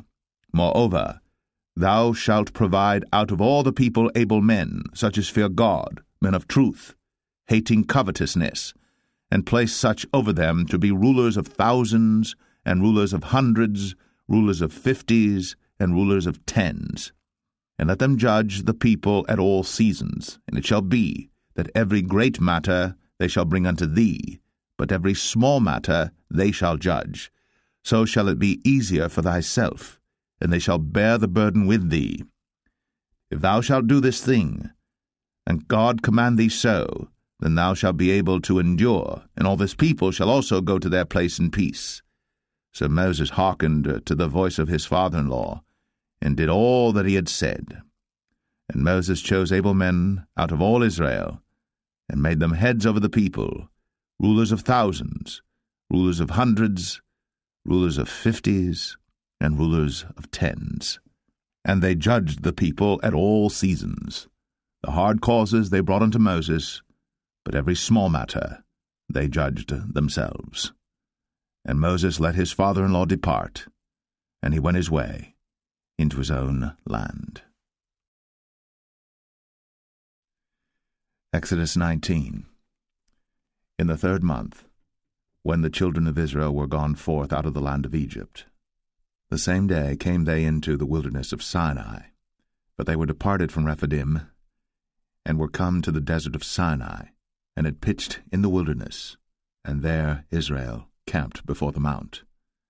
And Moses went up unto God, and the Lord called unto him out of the mountain, saying, Thus shalt thou say to the house of Jacob, and tell the children of Israel, Ye have seen what I did unto the Egyptians, and how I bare you on eagle's wings, and brought you unto myself. Now therefore, if ye will obey my voice indeed, and keep my covenant, then ye shall be a peculiar treasure unto me above all people. For all the earth is mine, and ye shall be unto me a kingdom of priests, and an holy nation. These are the words which thou shalt speak unto the children of Israel. And Moses came and called for the elders of the people, and laid before their faces all these words which the Lord commanded him. And all the people answered together, and said, All that the Lord hath spoken we will do. And Moses returned the words of the people unto the Lord. And the Lord said unto Moses, Lo, I come unto thee in a thick cloud, that the people may hear when I speak with thee, and believe thee for ever. And Moses told the words of the people unto the Lord.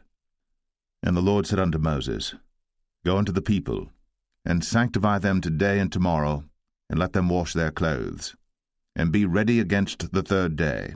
For the 3rd day the Lord will come down in the sight of all the people upon Mount Sinai.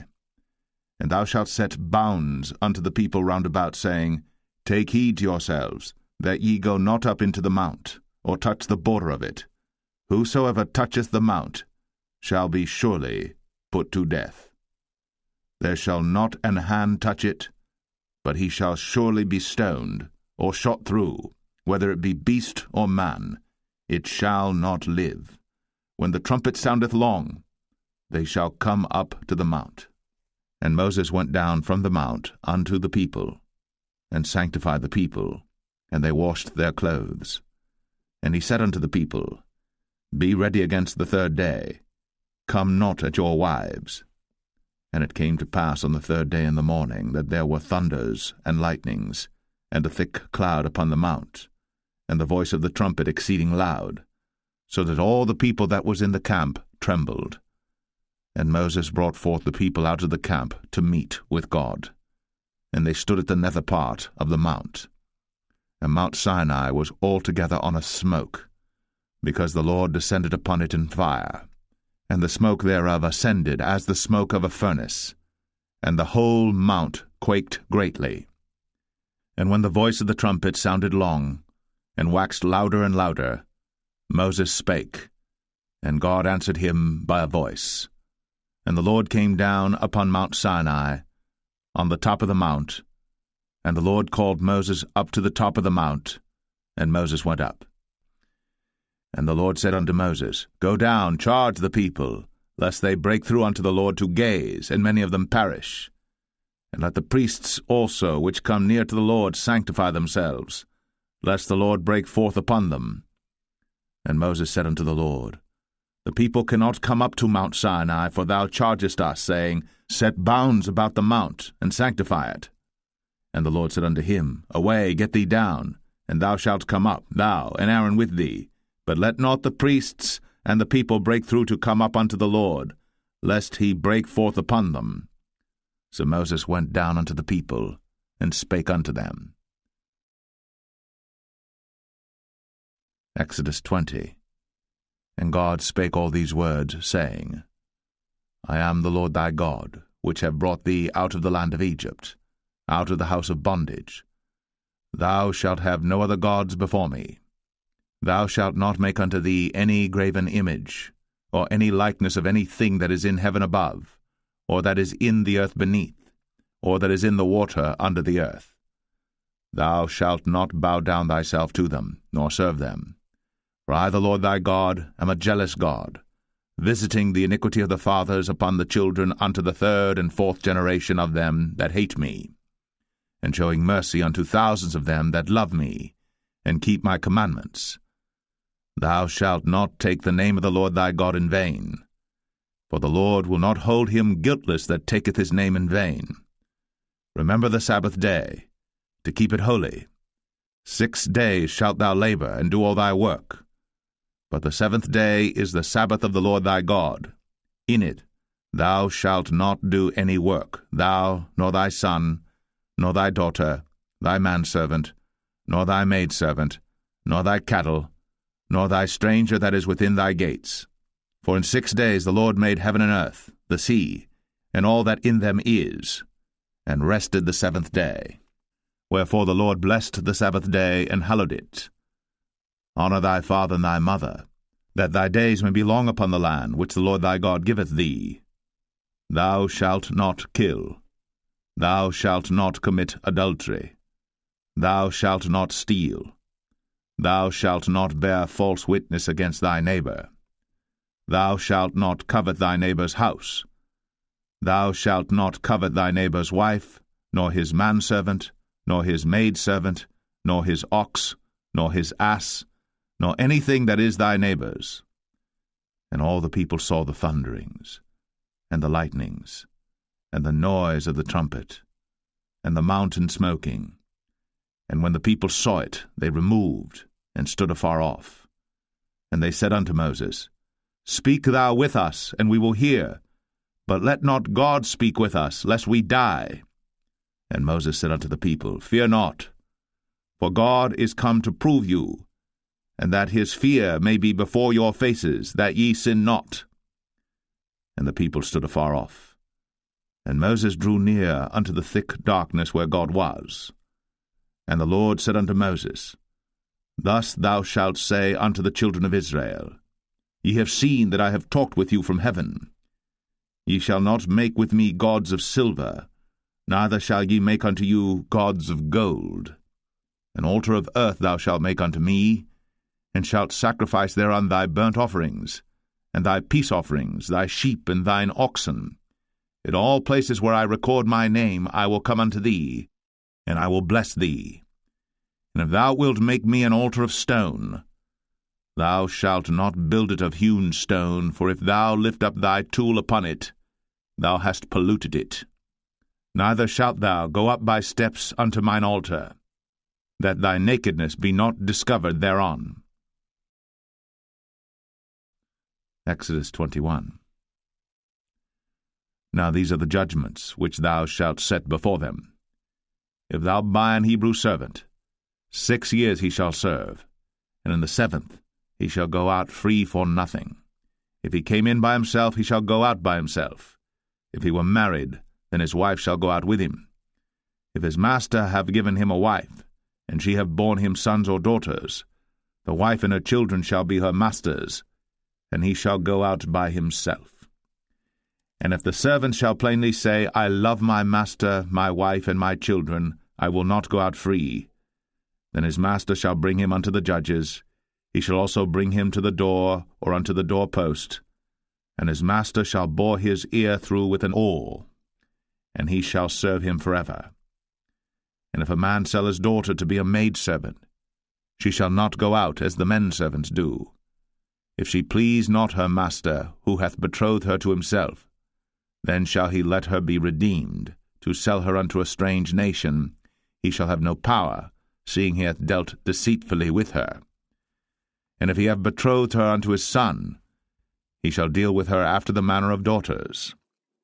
If he take him another wife, her food, her raiment, and her duty of marriage, shall he not diminish?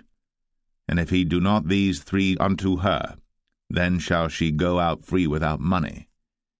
He that smiteth a man so that he die shall be surely put to death. And if a man lie not in wait, but God deliver him into his hand, then I will appoint thee a place whither he shall flee.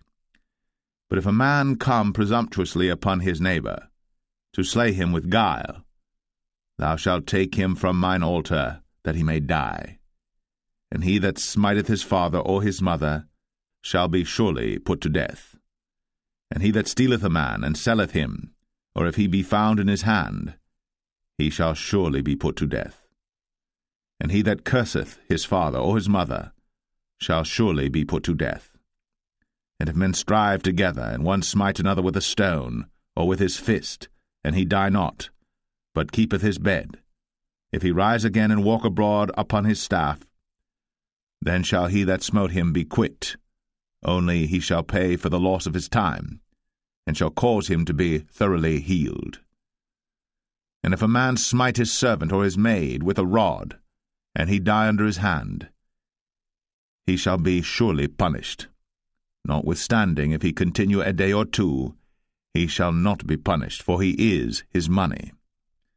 If men strive and hurt a woman with child, so that her fruit depart from her, and yet no mischief follow, he shall be surely punished, according as the woman's husband will lay upon him, and he shall pay as the judges determine. And if any mischief follow, then thou shalt give life for life, eye for eye, tooth for tooth, hand for hand, foot for foot, burning for burning, wound for wound, stripe for stripe. And if a man smite the eye of his servant, or the eye of his maid, that it perish, he shall let him go free for his eye's sake. And if he smite out his manservant's tooth, or his maidservant's tooth, he shall let him go free for his tooth's sake. If an ox gore a man or a woman, that they die, then the ox shall be surely stoned, and his flesh shall not be eaten, but the owner of the ox shall be quit. But if the ox were wont to push with his horn in time past, and hath been testified to his owner, and he hath not kept him in, but that he hath killed a man or a woman, the ox shall be stoned, and his owner also shall be put to death. If there be laid on him a sum of money, then he shall give for the ransom of his life whatsoever is laid upon him, whether he have gored a son, or have gored a daughter, according to this judgment shall it be done unto him. If the ox shall push a manservant or a maidservant, he shall give unto their master 30 shekels of silver, and the ox shall be stoned. And if a man shall open a pit, or if a man shall dig a pit, and not cover it, and an ox or an ass fall therein, the owner of the pit shall make it good, and give money unto the owner of them, and the dead beast shall be his. And if one man's ox hurt another's, that he die, then they shall sell the live ox, and divide the money of it, and the dead ox also they shall divide. For if it be known that the ox hath used to push in time past, and his owner hath not kept him in, he shall surely pay ox for ox, and the dead shall be his own. Exodus 22. If a man shall steal an ox, or a sheep, and kill it, or sell it, he shall restore 5 oxen for an ox, and 4 sheep for a sheep. If a thief be found breaking up, and be smitten that he die, there shall no blood be shed for him. If the sun be risen upon him, there shall be blood shed for him, for he should make full restitution. If he have nothing, then he shall be sold for his theft. If the theft be certainly found in his hand alive, whether it be ox or ass or sheep, he shall restore double. If a man shall cause a field or vineyard to be eaten, and shall put in his beast, and shall feed in another man's field, Of the best of his own field and of the best of his own vineyard shall he make restitution. If fire break out and catch in thorns, so that stacks of corn or the standing corn of the field be consumed therewith, he that kindled the fire shall surely make restitution. If a man shall deliver unto his neighbor money or stuff to keep, and it be stolen out of the man's house, if the thief be found, let him pay double. If the thief be not found, then the master of the house shall be brought unto the judges to see whether he have put his hand unto his neighbor's goods.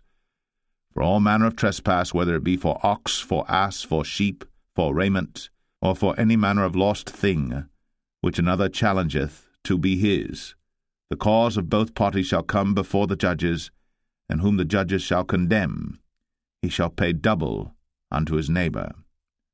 If a man deliver unto his neighbor an ass, or an ox, or a sheep, or any beast to keep, and it die, or be hurt, or driven away, no man seeing it, then shall an oath of the Lord be between them both, that he hath not put his hand unto his neighbor's goods, and the owner of it shall accept thereof, and he shall not make it good.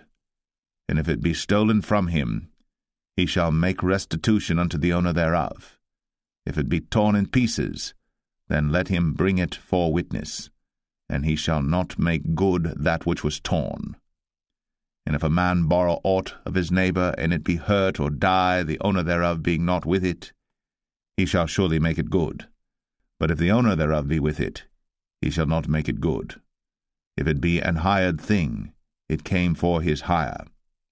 And if a man entice a maid that is not betrothed, and lie with her, he shall surely endow her to be his wife.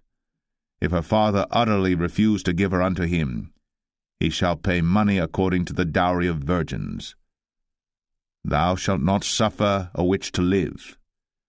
Whosoever lieth with a beast shall surely be put to death.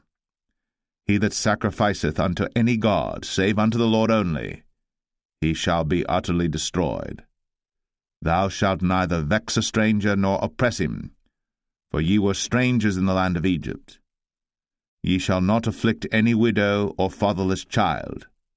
If thou afflict them in any wise, and they cry at all unto me, I will surely hear their cry, and my wrath shall wax hot, and I will kill you with the sword, and your wives shall be widows, and your children fatherless. If thou lend money to any of my people that is poor by thee, thou shalt not be to him as an usurer, neither shalt thou lay upon him usury. If thou at all take thy neighbor's raiment to pledge, thou shalt deliver it unto him by that the sun goeth down. For that is his covering only, it is his raiment for his skin. Wherein shall he sleep? And it shall come to pass, when he crieth unto me, that I will hear, for I am gracious. Thou shalt not revile the gods, nor curse the ruler of thy people. Thou shalt not delay to offer the first of thy ripe fruits, and of thy liquors, the firstborn of thy sons shalt thou give unto me. Likewise shalt thou do with thine oxen, and with thy sheep. 7 days it shall be with his dam. On the 8th day thou shalt give it me. And ye shall be holy men unto me. Neither shall ye eat any flesh that is torn of beasts in the field. Ye shall cast it to the dogs. Exodus 23. Thou shalt not raise a false report. Put not thine hand with the wicked to be an unrighteous witness. Thou shalt not follow a multitude to do evil. Neither shalt thou speak in a cause to decline after many to wrest judgment. Neither shalt thou countenance a poor man in his cause. If thou meet thine enemy's ox or his ass going astray, thou shalt surely bring it back to him again. If thou see the ass of him that hateth thee lying under his burden, and wouldest forbear to help him, thou shalt surely help with him. Thou shalt not wrest the judgment of thy poor in his cause. Keep thee far from a false matter, and the innocent and righteous slay thou not, for I will not justify the wicked. And thou shalt take no gift, for the gift blindeth the wise, and perverteth the words of the righteous. Also, thou shalt not oppress a stranger, For ye know the heart of a stranger, seeing ye were strangers in the land of Egypt. And 6 years thou shalt sow thy land, and shalt gather in the fruits thereof. But the 7th year thou shalt let it rest and lie still, that the poor of thy people may eat, and what they leave the beasts of the field shall eat. In like manner thou shalt deal with thy vineyard, and with thy oliveyard.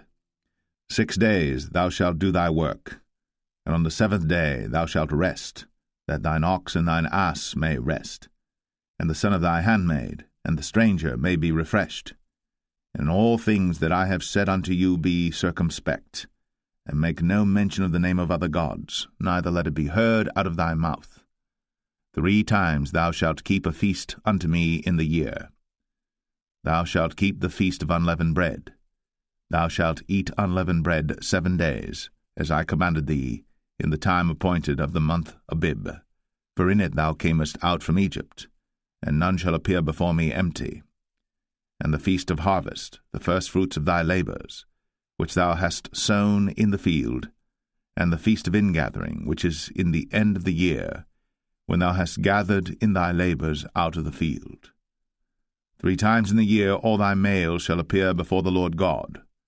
Thou shalt not offer the blood of my sacrifice with leavened bread, neither shall the fat of my sacrifice remain until the morning.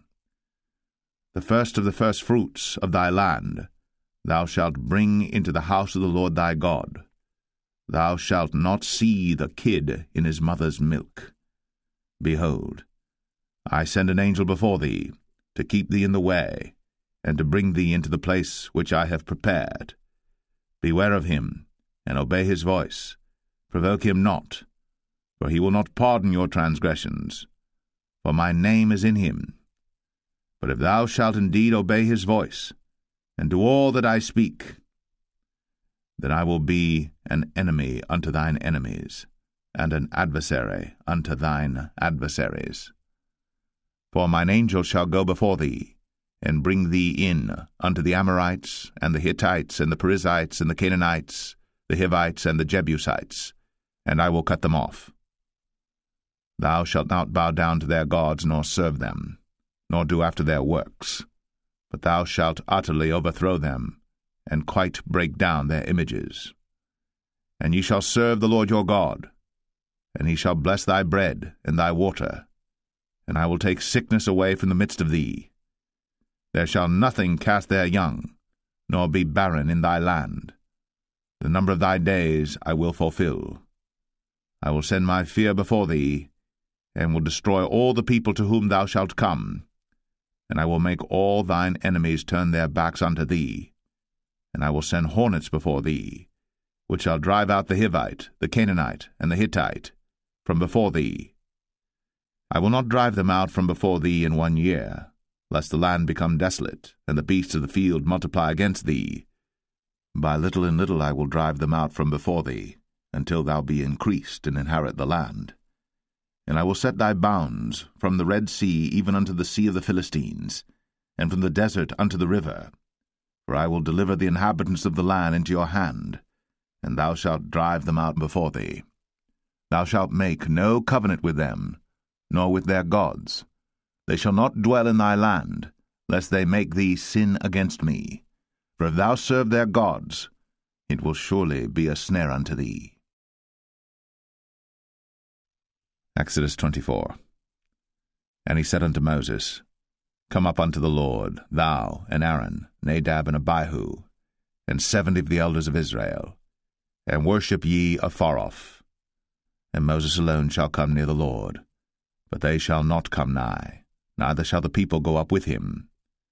And Moses came, and told the people all the words of the Lord, and all the judgments, and all the people answered with one voice, and said, All the words which the Lord hath said will we do.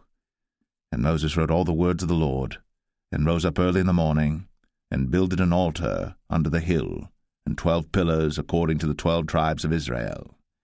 And he sent young men of the children of Israel, which offered burnt offerings, and sacrificed peace offerings of oxen unto the Lord. And Moses took half of the blood, and put it in basins, and half of the blood he sprinkled on the altar. And he took the book of the covenant, and read in the audience of the people, and they said, All that the Lord hath said will we do, and be obedient. And Moses took the blood, and sprinkled it on the people, and said, Behold, the blood of the covenant which the Lord hath made with you concerning all these words. Then went up Moses and Aaron, Nadab and Abihu, and 70 of the elders of Israel. And they saw the God of Israel.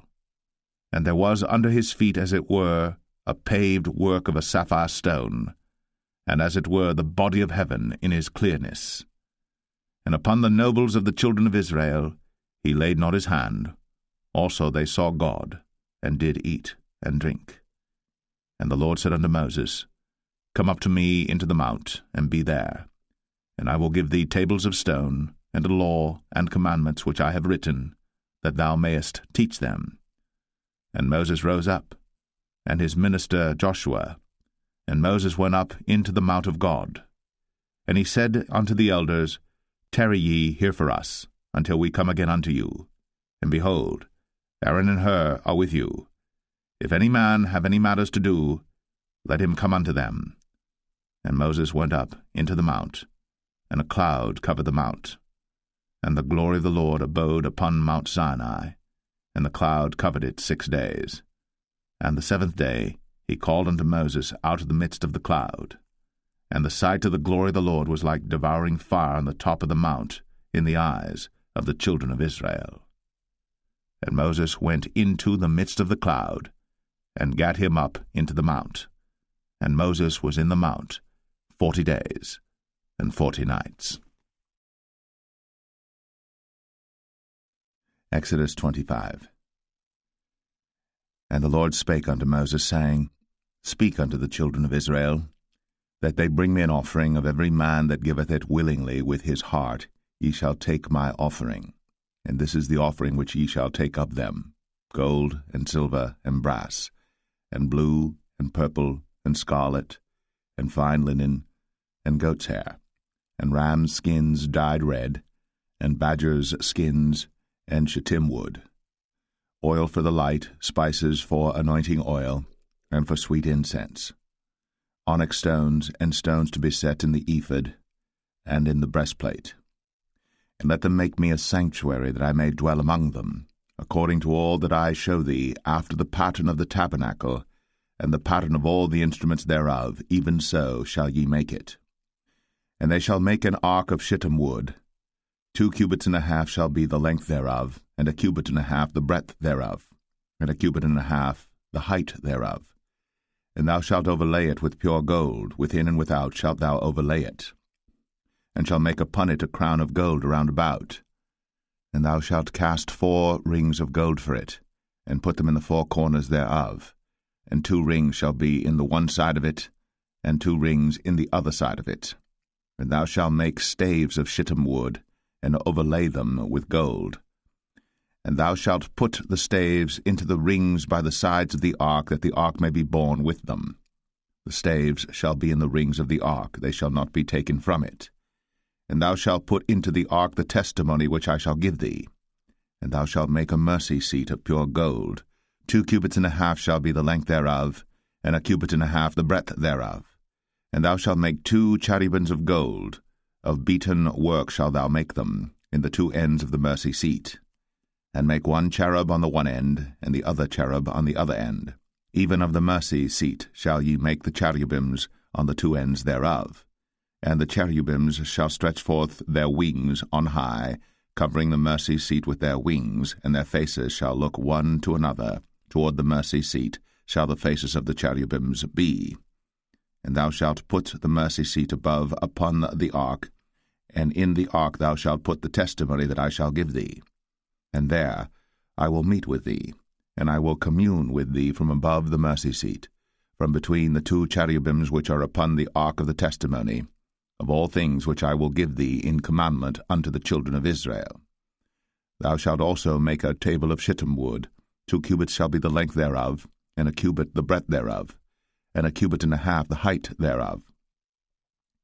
And thou shalt overlay it with pure gold, and make thereto a crown of gold round about. And thou shalt make unto it a border of an handbreadth round about, And thou shalt make a golden crown to the border thereof round about. And thou shalt make for it 4 rings of gold, and put the rings in the 4 corners that are on the 4 feet thereof. Over against the border shall the rings be for places of the staves to bear the table.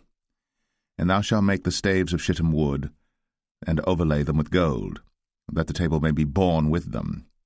And thou shalt make the dishes thereof, and spoons thereof, and covers thereof, and bowls thereof, to cover withal. Of pure gold shalt thou make them. And thou shalt set upon the table showbread before me always. And thou shalt make a candlestick of pure gold. Of beaten work shall the candlestick be made. His shaft, and his branches, his bowls, his knobs and his flowers shall be of the same. And 6 branches shall come out of the sides of it, 3 branches of the candlestick out of the one side, and 3 branches of the candlestick out of the other side. 3 bowls made like unto almonds, with a knob and a flower in one branch, and 3 bowls made like almonds in the other branch, with a knob and a flower. So in the 6 branches that come out of the candlestick. And in the candlestick shall be 4 bowls made like unto almonds, with their knobs and their flowers.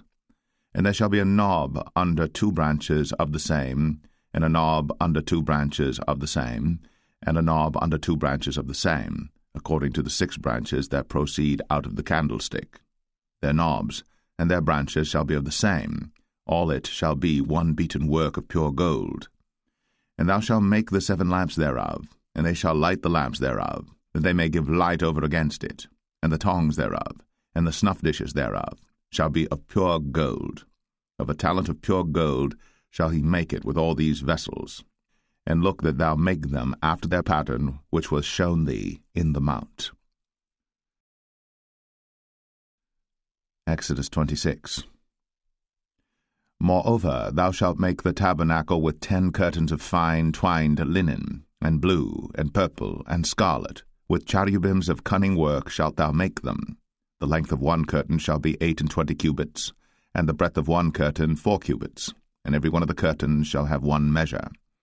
The 5 curtains shall be coupled together one to another, and other 5 curtains shall be coupled one to another. And thou shalt make loops of blue upon the edge of the one curtain, from the selvage in the coupling. And likewise shalt thou make in the uttermost edge of another curtain, in the coupling of the second. 50 loops shalt thou make in the one curtain, and 50 loops shalt thou make in the edge of the curtain that is in the coupling of the second, that the loops may take hold one of another. And thou shalt make 50 taches of gold, and couple the curtains together with the taches, and it shall be one tabernacle. And thou shalt make curtains of goat's hair to be a covering upon the tabernacle. 11 curtains shalt thou make. The length of one curtain shall be 30 cubits, and the breadth of one curtain 4 cubits, and the 11 curtains shall be all of one measure. And thou shalt couple 5 curtains by themselves, and 6 curtains by themselves, and shalt double the 6 curtain in the forefront of the tabernacle. And thou shalt make 50 loops on the edge of the one curtain that is outmost in the coupling, and 50 loops in the edge of the curtain which coupleth the second. And thou shalt make 50 taches of brass, and put the taches into the loops, and couple the tent together, that it may be one. And the remnant that remaineth of the curtains of the tent, the half curtain that remaineth, shall hang over the backside of the tabernacle, and a cubit on the one side, and a cubit on the other side of that which remaineth in the length of the curtains of the tent. It shall hang over the sides of the tabernacle on this side, and on that side to cover it. And thou shalt make a covering for the tent of ram's skins dyed red, and a covering above of badger's skins. And thou shalt make boards for the tabernacle of shittim wood standing up. 10 cubits shall be the length of a board, and a cubit and a half shall be the breadth of one board. 2 tenons shall there be in one board, set in order, one against another. Thus shalt thou make for all the boards of the tabernacle. And thou shalt make the boards for the tabernacle 20 boards on the south side southward. And thou shalt make 40 sockets of silver under the 20 boards, 2 sockets under one board for his 2 tenons, and 2 sockets under another board for his 2 tenons. And for the second side of the tabernacle on the north side there shall be 20 boards, and there 40 sockets of silver, 2 sockets under one board, and 2 sockets under another board. And for the sides of the tabernacle westward thou shalt make 6 boards. And 2 boards shalt thou make for the corners of the tabernacle in the 2 sides. And they shall be coupled together beneath. And they shall be coupled together above the head of it unto 1 ring. Thus shall it be for them both. They shall be for the 2 corners. And they shall be 8 boards, and their sockets of silver 16 sockets, 2 sockets under 1 board, and 2 sockets under another board. And thou shalt make bars of shittim wood, 5 for the boards of the one side of the tabernacle, and 5 bars for the boards of the other side of the tabernacle, and 5 bars for the boards of the side of the tabernacle for the 2 sides westward. And the middle bar in the midst of the boards shall reach from end to end, and thou shalt overlay the boards with gold, and make their rings of gold, for places for the bars, and thou shalt overlay the bars with gold. And thou shalt rear up the tabernacle according to the fashion thereof which was shown thee in the mount.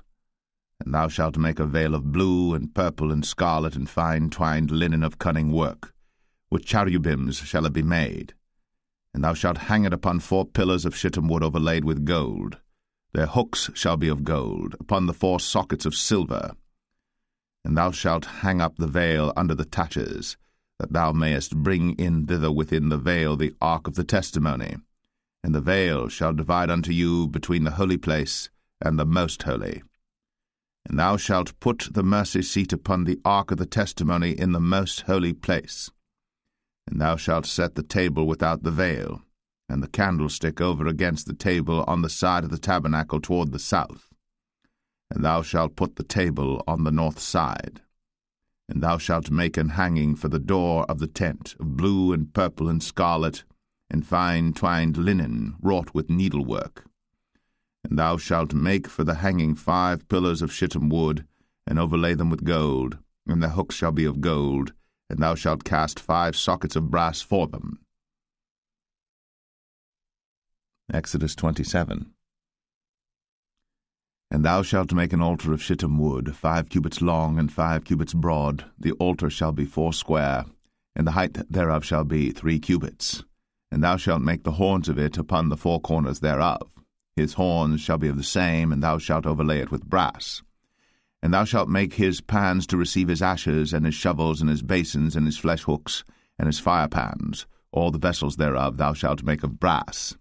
And thou shalt make for it a grate of network of brass, and upon the net shalt thou make 4 brazen rings in the 4 corners thereof. And thou shalt put it under the compass of the altar beneath, that the net may be even to the midst of the altar. And thou shalt make staves for the altar, staves of shittim wood, and overlay them with brass. And the staves shall be put into the rings, and the staves shall be upon the 2 sides of the altar to bear it. Hollow with boards shalt thou make it, as it was shown thee in the mount, so shall they make it. And thou shalt make the court of the tabernacle for the south side. Southward there shall be hangings for the court of fine twined linen, of 100 cubits long for one side. And the 20 pillars thereof, and their 20 sockets shall be of brass. The hooks of the pillars, and their fillets, shall be of silver. And likewise for the north side in length there shall be hangings of 100 cubits long, and his 20 pillars, and their 20 sockets of brass, the hooks of the pillars, and their fillets of silver. And for the breadth of the court on the west side shall be hangings of 50 cubits, their pillars 10, and their sockets 10. And the breadth of the court on the east side eastward shall be 50 cubits. The hangings of one side of the gate shall be 15 cubits, their pillars 3, and their sockets 3. And on the other side shall be hangings 15 cubits, their pillars 3, and their sockets 3. And for the gate of the court shall be an hanging of 20 cubits of blue and purple and scarlet and fine twined linen, wrought with needlework, and their pillars shall be 4, and their sockets 4. All the pillars round about the court shall be filleted with silver. Their hooks shall be of silver, and their sockets of brass. The length of the court shall be 100 cubits, and the breadth 50 everywhere, and the height 5 cubits of fine twined linen, and their sockets of brass. All the vessels of the tabernacle, and all the service thereof, and all the pins thereof, and all the pins of the court shall be of brass. And thou shalt command the children of Israel that they bring thee pure oil, olive beaten for the light, to cause the lamp to burn always.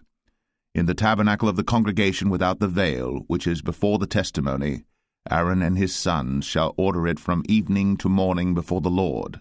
It shall be a statute forever unto their generations on the behalf of the children of Israel. Exodus 28.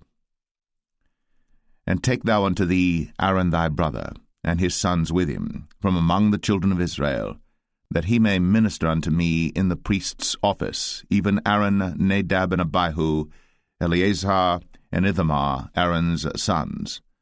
And thou shalt make holy garments for Aaron thy brother, for glory and for beauty.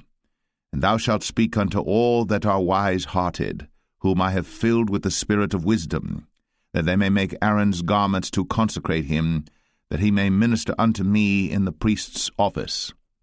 And these are the garments which they shall make, a breastplate, and an ephod, and a robe, and a broidered coat, a mitre, and a girdle. And they shall make holy garments for Aaron thy brother, and his sons, that he may minister unto me in the priest's office. And they shall take gold, and blue, and purple, and scarlet, and fine linen. And they shall make the ephod of gold, of blue, and of purple, of scarlet, and fine twined linen with cunning work. It shall have the 2 shoulder pieces thereof joined at the 2 edges thereof, and so it shall be joined together. And the curious girdle of the ephod which is upon it shall be of the same, according to the work thereof, even of gold, of blue, and purple, and scarlet, and fine twined linen. And thou shalt take 2 onyx stones, and grave on them the names of the children of Israel, 6 of their names on one stone, and the other 6 names of the rest on the other stone, according to their birth. With the work of an engraver in stone, like the engravings of a signet, shalt thou engrave the 2 stones with the names of the children of Israel. Thou shalt make them to be set in ouches of gold. And thou shalt put the 2 stones upon the shoulders of the ephod for stones of memorial unto the children of Israel. And Aaron shall bear their names before the Lord upon his 2 shoulders for a memorial. And thou shalt make ouches of gold, and 2 chains of pure gold at the ends. Of wreathen work shalt thou make them, and fasten the wreathen chains to the ouches. And thou shalt make the breastplate of judgment with cunning work.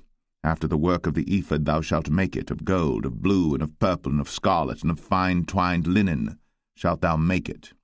4 square it shall be, being doubled. A span shall be the length thereof, and a span shall be the breadth thereof. And thou shalt set in it settings of stones, even 4 rows of stones. The first row shall be a sardius, a topaz, and a carbuncle. This shall be the first row. And the second row shall be an emerald, a sapphire, and a diamond. And the third row a ligure, an agate, and an amethyst. And the 4th row a beryl, and an onyx, and a jasper. They shall be set in gold in their enclosings. And the stone shall be with the names of the children of Israel, 12 according to their names, like the engravings of a signet. Every one with his name shall they be according to the 12 tribes. And thou shalt make upon the breastplate chains at the ends of wreathen work of pure gold. And thou shalt make upon the breastplate 2 rings of gold, and shalt put the 2 rings on the 2 ends of the breastplate. And thou shalt put the 2 wreathen chains of gold in the 2 rings which are on the ends of the breastplate. And the other 2 ends of the 2 wreathen chains thou shalt fasten in the 2 ouches, and put them on the shoulder pieces of the ephod before it. And thou shalt make 2 rings of gold, and thou shalt put them upon the 2 ends of the breastplate, in the border thereof, which is in the side of the ephod inward. And 2 other rings of gold thou shalt make, and shalt put them on the 2 sides of the ephod underneath, toward the forepart thereof, over against the other coupling thereof, above the curious girdle of the ephod. And they shall bind the breastplate by the rings thereof unto the rings of the ephod with a lace of blue, that it may be above the curious girdle of the ephod, and that the breastplate be not loosed from the ephod. And Aaron shall bear the names of the children of Israel in the breastplate of judgment upon his heart, when he goeth in unto the holy place for a memorial before the Lord continually. And thou shalt put in the breastplate of judgment the Urim and the Thummim, and they shall be upon Aaron's heart, when he goeth in before the Lord. And Aaron shall bear the judgment of the children of Israel upon his heart before the Lord continually. And thou shalt make the robe of the ephod all of blue. And there shall be an hole in the top of it, in the midst thereof. It shall have a binding of woven work round about the whole of it, as it were the hole of an habergeon, that it be not rent. And beneath upon the hem of it thou shalt make pomegranates of blue, and of purple, and of scarlet round about the hem thereof, and bells of gold between them round about, a golden bell and a pomegranate, a golden bell and a pomegranate, upon the hem of the robe round about. And it shall be upon Aaron to minister, and his sound shall be heard when he goeth in unto the holy place before the Lord, and when he cometh out, that he die not. And thou shalt make a plate of pure gold, and grave upon it, like the engravings of a signet, holiness to the Lord. And thou shalt put it on a blue lace, that it may be upon the mitre, upon the forefront of the mitre it shall be. And it shall be upon Aaron's forehead, that Aaron may bear the iniquity of the holy things, which the children of Israel shall hallow in all their holy gifts. And it shall be always upon his forehead, that they may be accepted before the Lord. And thou shalt embroider the coat of fine linen, and thou shalt make the mitre of fine linen, and thou shalt make the girdle of needlework. And for Aaron's sons thou shalt make coats, and thou shalt make for them girdles, and bonnets shalt thou make for them for glory and for beauty. And thou shalt put them upon Aaron thy brother, and his sons with him, and shalt anoint them, and consecrate them, and sanctify them, that they may minister unto me in the priest's office. And thou shalt make them linen breeches to cover their nakedness, from the loins even unto the thighs they shall reach. And they shall be upon Aaron and upon his sons when they come in unto the tabernacle of the congregation, or when they come near unto the altar to minister in the holy place, that they bear not iniquity and die. It shall be a statute for ever unto him and his seed after him. Exodus 29. And this is the thing that thou shalt do unto them to hallow them, to minister unto me in the priest's office. Take 1 young bullock, and 2 rams without blemish, and unleavened bread and cakes unleavened, tempered with oil, and wafers unleavened, anointed with oil, of wheaten flour shalt thou make them.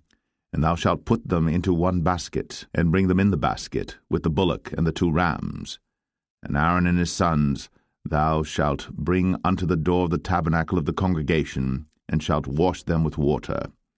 And thou shalt take the garments, and put upon Aaron the coat, and the robe of the ephod, and the ephod, and the breastplate, and gird him with the curious girdle of the ephod. And thou shalt put the mitre upon his head, and put the holy crown upon the mitre. Then shalt thou take the anointing oil, and pour it upon his head, and anoint him. And thou shalt bring his sons, and put coats upon them. And thou shalt gird them with girdles, Aaron and his sons, and put the bonnets on them, and the priest's office shall be theirs for a perpetual statute. And thou shalt consecrate Aaron and his sons. And thou shalt cause a bullock to be brought before the tabernacle of the congregation, and Aaron and his sons shall put their hands upon the head of the bullock. And thou shalt kill the bullock before the Lord, by the door of the tabernacle of the congregation. And thou shalt take of the blood of the bullock, and put it upon the horns of the altar with thy finger, and pour all the blood beside the bottom of the altar. And thou shalt take all the fat that covereth the inwards, and the caul that is above the liver, and the 2 kidneys, and the fat that is upon them, and burn them upon the altar. But the flesh of the bullock, and his skin, and his dung, shalt thou burn with fire without the camp. It is a sin offering. Thou shalt also take 1 ram, and Aaron and his sons shall put their hands upon the head of the ram. And thou shalt slay the ram, and thou shalt take his blood, and sprinkle it round about upon the altar. And thou shalt cut the ram in pieces, and wash the inwards of him and his legs, and put them unto his pieces and unto his head. And thou shalt burn the whole ram upon the altar. It is a burnt offering unto the Lord. It is a sweet savour, an offering made by fire unto the Lord. And thou shalt take the other ram, and Aaron and his sons shall put their hands upon the head of the ram. Then shalt thou kill the ram, and take of his blood, and put it upon the tip of the right ear of Aaron, and upon the tip of the right ear of his sons, and upon the thumb of their right hand, and upon the great toe of their right foot, and sprinkle the blood upon the altar round about. And thou shalt take of the blood that is upon the altar, and of the anointing oil, and sprinkle it upon Aaron, and upon his garments, and upon his sons, and upon the garments of his sons with him. And he shall be hallowed, and his garments, and his sons' garments with him.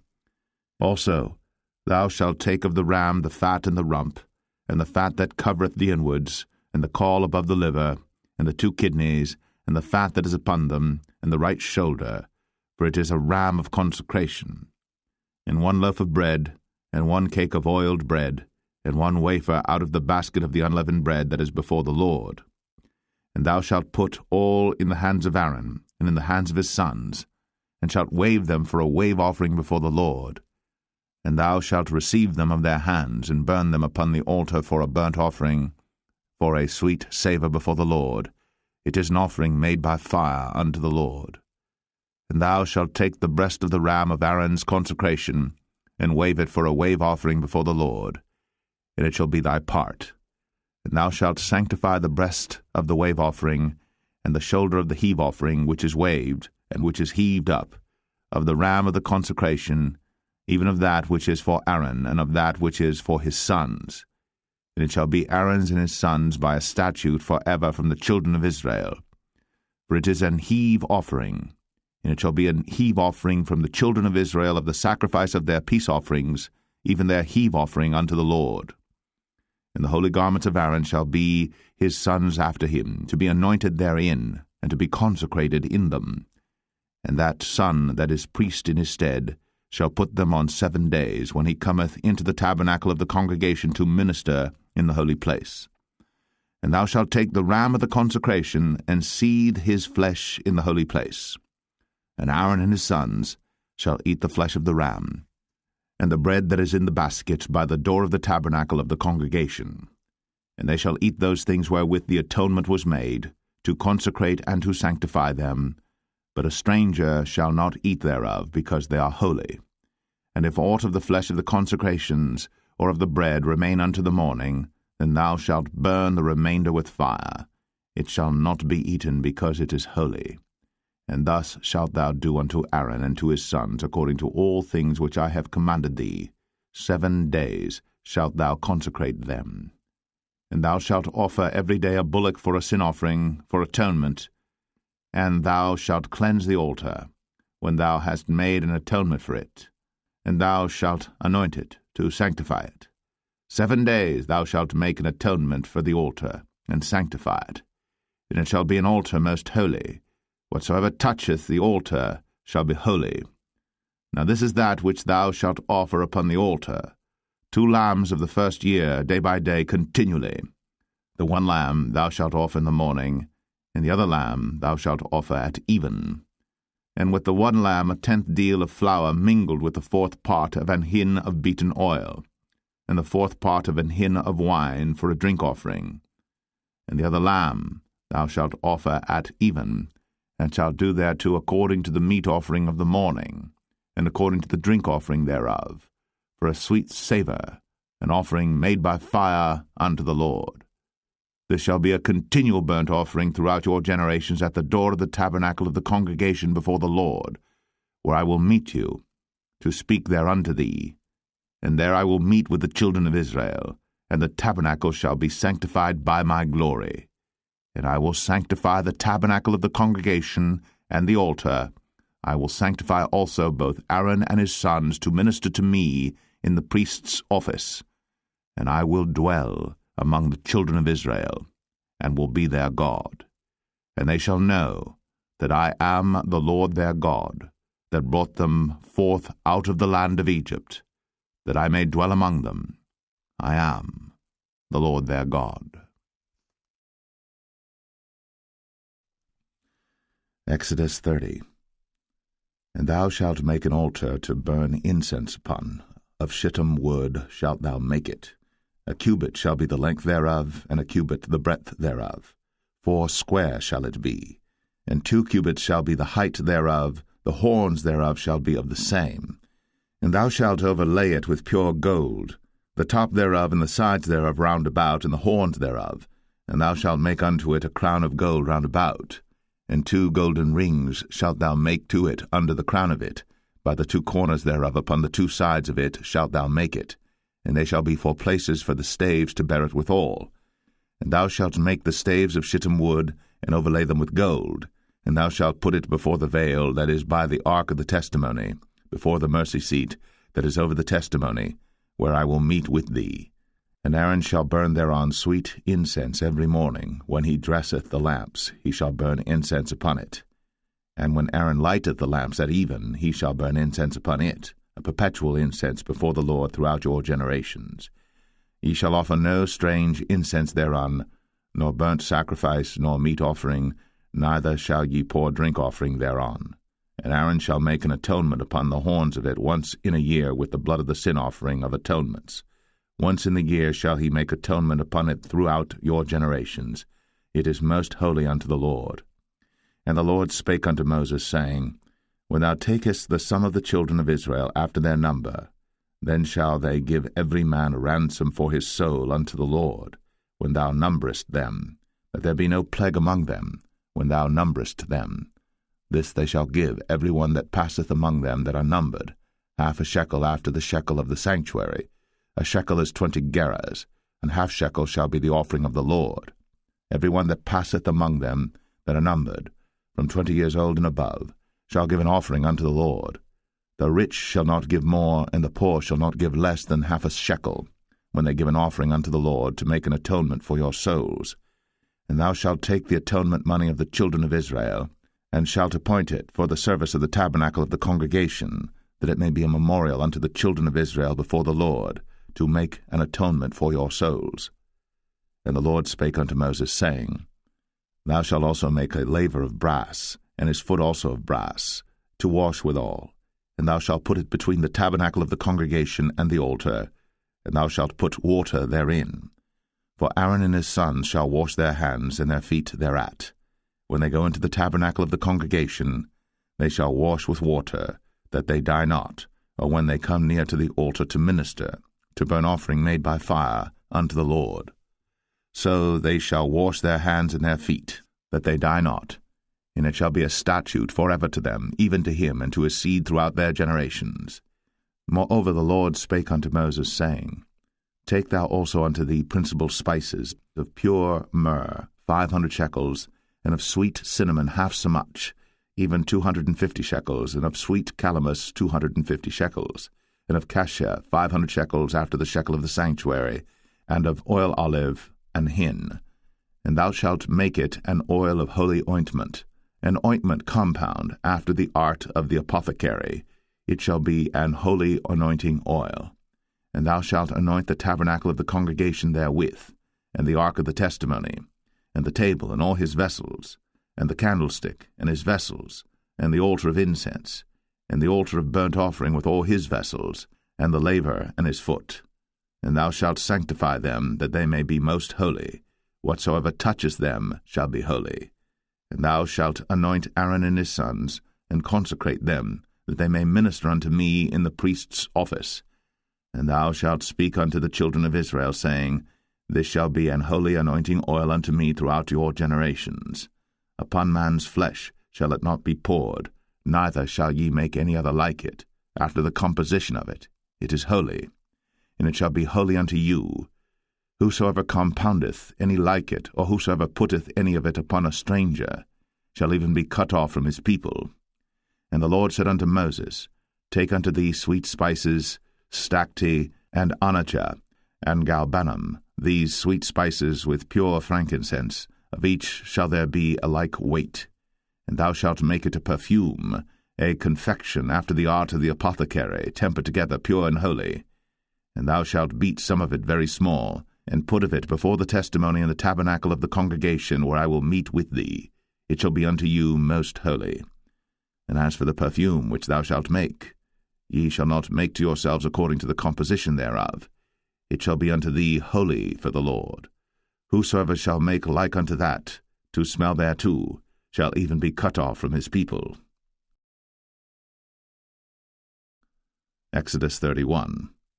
And the Lord spake unto Moses, saying, See, I have called by name Bezalel the son of Uri, the son of Hur, of the tribe of Judah, and I have filled him with the Spirit of God, in wisdom, and in understanding, and in knowledge, and in all manner of workmanship, to devise cunning works, to work in gold, and in silver, and in brass, and in cutting of stones, to set them, and in carving of timber, to work in all manner of workmanship.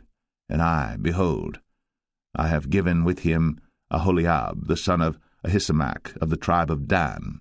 And in the hearts of all that are wise-hearted I have put wisdom, that they may make all that I have commanded thee: the tabernacle of the congregation, and the ark of the testimony, and the mercy seat that is thereupon, and all the furniture of the tabernacle, and the table, and his furniture, and the pure candlestick with all his furniture, and the altar of incense, and the altar of burnt offering with all his furniture, and the laver and his foot, and the cloths of service, and the holy garments for Aaron the priest, and the garments of his sons to minister in the priest's office, and the anointing oil, and sweet incense for the holy place, according to all that I have commanded thee shall they do. And the Lord spake unto Moses, saying, Speak thou also unto the children of Israel, saying, Verily, my Sabbaths ye shall keep, for it is a sign between me and you throughout your generations, that ye may know that I am the Lord that doth sanctify you. Ye shall keep the Sabbath therefore, for it is holy unto you. Every one that defileth it shall surely be put to death. For whosoever doeth any work therein, that soul shall be cut off from among his people. 6 days may work be done, but in the 7th is the Sabbath of rest, holy to the Lord. Whosoever doeth any work in the Sabbath day, he shall surely be put to death. Wherefore the children of Israel shall keep the Sabbath, to observe the Sabbath throughout their generations, for a perpetual covenant. It is a sign between me and the children of Israel forever. For in 6 days the Lord made heaven and earth, and on the 7th day he rested and was refreshed. And he gave unto Moses, when he had made an end of communing with him upon Mount Sinai, 2 tables of testimony, tables of stone, written with the finger of God. Exodus 32. And when the people saw that Moses delayed to come down out of the mount, the people gathered themselves together unto Aaron, and said unto him, Up, make us gods, which shall go before us. For as for this Moses, the man that brought us up out of the land of Egypt, we wot not what is become of him. And Aaron said unto them, Break off the golden earrings which are in the ears of your wives, of your sons, and of your daughters, and bring them unto me. And all the people brake off the golden earrings which were in their ears, and brought them unto Aaron. And he received them at their hand, and fashioned it with a graving tool, after he had made it a molten calf. And they said, These be thy gods, O Israel, which brought thee up out of the land of Egypt. And when Aaron saw it, he built an altar before it. And Aaron made proclamation and said, Tomorrow is a feast to the Lord. And they rose up early on the morrow, and offered burnt offerings, and brought peace offerings. And the people sat down to eat and to drink, and rose up to play. And the Lord said unto Moses, Go, get thee down, for thy people, which thou broughtest out of the land of Egypt, have corrupted themselves. They have turned aside quickly out of the way which I commanded them. They have made them a molten calf, and have worshipped it, and have sacrificed thereunto, and said, These be thy gods, O Israel, which have brought thee up out of the land of Egypt. And the Lord said unto Moses, I have seen this people, and behold, it is a stiff-necked people. Now therefore let me alone, that my wrath may wax hot against them, and that I may consume them, and I will make of thee a great nation. And Moses besought the Lord his God, and said, Lord, why doth thy wrath wax hot against thy people, which thou hast brought forth out of the land of Egypt with great power, and with a mighty hand? Wherefore should the Egyptians speak and say, For mischief did he bring them out, to slay them in the mountains, and to consume them from the face of the earth? Turn from thy fierce wrath, and repent of this evil against thy people. Remember Abraham, Isaac, and Israel, thy servants, to whom thou swarest by thine own self, and saidst unto them, I will multiply your seed as the stars of heaven, and all this land that I have spoken of will I give unto your seed, and they shall inherit it forever. And the Lord repented of the evil which he thought to do unto his people. And Moses turned, and went down from the mount, and the 2 tables of the testimony were in his hand, the tables were written on both their sides. On the one side and on the other were they written. And the tables were the work of God, and the writing was the writing of God, graven upon the tables. And when Joshua heard the noise of the people as they shouted, he said unto Moses, There is a noise of war in the camp. And he said, It is not the voice of them that shout for mastery, neither is it the voice of them that cry for being overcome, but the noise of them that sing do I hear. And it came to pass, as soon as he came nigh unto the camp, that he saw the calf and the dancing. And Moses' anger waxed hot, and he cast the tables out of his hands, and brake them beneath the mount. And he took the calf which they had made, and burnt it in the fire, and ground it to powder, and strawed it upon the water, and made the children of Israel drink of it. And Moses said unto Aaron, What did this people unto thee, that thou hast brought so great a sin upon them? And Aaron said, Let not the anger of my Lord wax hot. Thou knowest the people, that they are set on mischief. For they said unto me, Make us gods, which shall go before us. For as for this Moses, the man that brought us up out of the land of Egypt, we wot not what is become of him. And I said unto them, Whosoever hath any gold, let them break it off. So they gave it to me. Then I cast it into the fire, and there came out this calf. And when Moses saw that the people were naked, for Aaron had made them naked unto their shame among their enemies, then Moses stood in the gate of the camp, and said, Who is on the Lord's side? Let him come unto me. And all the sons of Levi gathered themselves together unto him. And he said unto them, Thus saith the Lord God of Israel, Put every man his sword by his side, and go in and out from gate to gate throughout the camp, and slay every man his brother, and every man his companion, and every man his neighbor. And the children of Levi did according to the word of Moses. And there fell of the people that day about 3,000 men. For Moses had said, Consecrate yourselves today to the Lord, even every man upon his son, and upon his brother, that he may bestow upon you a blessing this day. And it came to pass on the morrow, that Moses said unto the people, Ye have sinned a great sin, and now I will go up unto the Lord. Peradventure I shall make an atonement for your sin. And Moses returned unto the Lord, and said, O this people have sinned a great sin, and have made them gods of gold. Yet now, if thou wilt forgive their sin, and if not, blot me, I pray thee, out of thy book, which thou hast written. And the Lord said unto Moses, Whosoever hath sinned against me, him will I blot out of my book. Therefore now go, lead the people unto the place of which I have spoken unto thee. Behold, mine angel shall go before thee. Nevertheless, in the day when I visit, I will visit their sin upon them.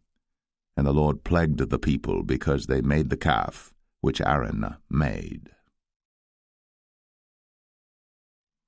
Exodus 33. And the Lord said unto Moses, Depart, and go up hence, thou and the people which thou hast brought up out of the land of Egypt, unto the land which I sware unto Abraham, to Isaac, and to Jacob, saying, Unto thy seed will I give it. And I will send an angel before thee, and I will drive out the Canaanite, the Amorite, and the Hittite, and the Perizzite, the Hivite, and the Jebusite, unto a land flowing with milk and honey.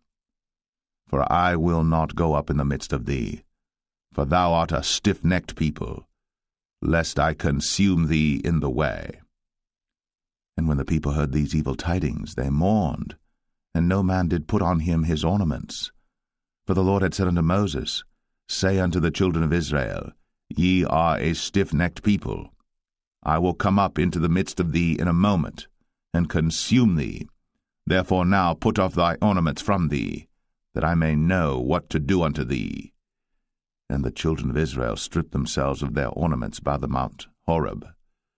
And Moses took the tabernacle, and pitched it without the camp, afar off from the camp, and called it the tabernacle of the congregation. And it came to pass that every one which sought the Lord went out unto the tabernacle of the congregation, which was without the camp. And it came to pass, when Moses went out unto the tabernacle, that all the people rose up, and stood every man at his tent door, and looked after Moses, until he was gone into the tabernacle. And it came to pass, as Moses entered into the tabernacle, the cloudy pillar descended, and stood at the door of the tabernacle. And the Lord talked with Moses. And all the people saw the cloudy pillar stand at the tabernacle door. And all the people rose up and worshipped, every man in his tent door. And the Lord spake unto Moses face to face, as a man speaketh unto his friend. And he turned again into the camp. But his servant Joshua the son of Nun, a young man, departed not out of the tabernacle. And Moses said unto the Lord, See, thou sayest unto me, Bring up this people, and thou hast not let me know whom thou wilt send with me. Yet thou hast said, I know thee by name, and thou hast also found grace in my sight. Now therefore, I pray thee, if I have found grace in thy sight, show me now thy way, that I may know thee, that I may find grace in thy sight, and consider that this nation is thy people. And he said, My presence shall go with thee, and I will give thee rest. And he said unto him, If thy presence go not with me, carry us not up hence. For wherein shall it be known here that I and thy people have found grace in thy sight? Is it not in that thou goest with us? So shall we be separated, I and thy people, from all the people that are upon the face of the earth. And the Lord said unto Moses, I will do this thing also that thou hast spoken, for thou hast found grace in my sight, and I know thee by name. And he said, I beseech thee, show me thy glory. And he said, I will make all my goodness pass before thee, and I will proclaim the name of the Lord before thee, and will be gracious to whom I will be gracious, and will show mercy on whom I will show mercy. And he said, Thou canst not see my face, for there shall no man see me and live. And the Lord said, Behold, there is a place by me, and thou shalt stand upon a rock. And it shall come to pass, while my glory passeth by, that I will put thee in a cleft of the rock, and will cover thee with my hand while I pass by. And I will take away mine hand, and thou shalt see my back parts, but my face shall not be seen. Exodus 34. And the Lord said unto Moses, Hew thee 2 tables of stone like unto the first. And I will write upon these tables the words that were in the first tables which thou breakest. And be ready in the morning, and come up in the morning unto Mount Sinai, and present thyself there to me in the top of the mount. And no man shall come up with thee, neither let any man be seen throughout all the mount, neither let the flocks nor herds feed before that mount. And he hewed 2 tables of stone like unto the first. And Moses rose up early in the morning, and went up unto Mount Sinai, as the Lord had commanded him, and took in his hand the 2 tables of stone. And the Lord descended in the cloud, and stood with him there, and proclaimed the name of the Lord. And the Lord passed by before him, and proclaimed, the Lord God, merciful and gracious, long-suffering, and abundant in goodness and truth, keeping mercy for thousands, forgiving iniquity, and transgression and sin, and that will by no means clear the guilty, visiting the iniquity of the fathers upon the children, and upon the children's children, unto the 3rd and to the 4th generation. And Moses made haste, and bowed his head toward the earth, and worshipped, and he said, If now I have found grace in thy sight, O Lord, let my Lord, I pray thee, go among us. For it is a stiff-necked people, and pardon our iniquity and our sin, and take us for thine inheritance. And he said, Behold, I make a covenant. Before all thy people I will do marvels, such as have not been done in all the earth, nor in any nation. And all the people among which thou art shall see the work of the Lord, for it is a terrible thing that I will do with thee. Observe thou that which I command thee this day. Behold, I drive out before thee the Amorite, and the Canaanite, and the Hittite, and the Perizzite, and the Hivite, and the Jebusite. Take heed to thyself, lest thou make a covenant with the inhabitants of the land whither thou goest, lest it be for a snare in the midst of thee. But ye shall destroy their altars, break their images, and cut down their groves. For thou shalt worship no other god, for the Lord whose name is a jealous God. Lest thou make a covenant with the inhabitants of the land, and they go a-whoring after their gods, and do sacrifice unto their gods, and one call thee, and thou eat of his sacrifice, and thou take of their daughters unto thy sons, and their daughters go a-whoring after their gods, and make thy sons go a-whoring after their gods. Thou shalt make thee no molten gods. The feast of unleavened bread shalt thou keep. 7 days thou shalt eat unleavened bread, as I commanded thee, in the time of the month Abib. For in the month Abib thou camest out from Egypt. All that openeth the matrix is mine, and every firstling among thy cattle, whether ox or sheep that is male. But the firstling of an ass thou shalt redeem with a lamb, and if thou redeem him not, then shalt thou break his neck.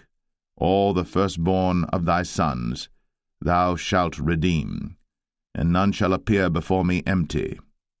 6 days thou shalt work, but on the 7th day thou shalt rest. In earing time and in harvest thou shalt rest.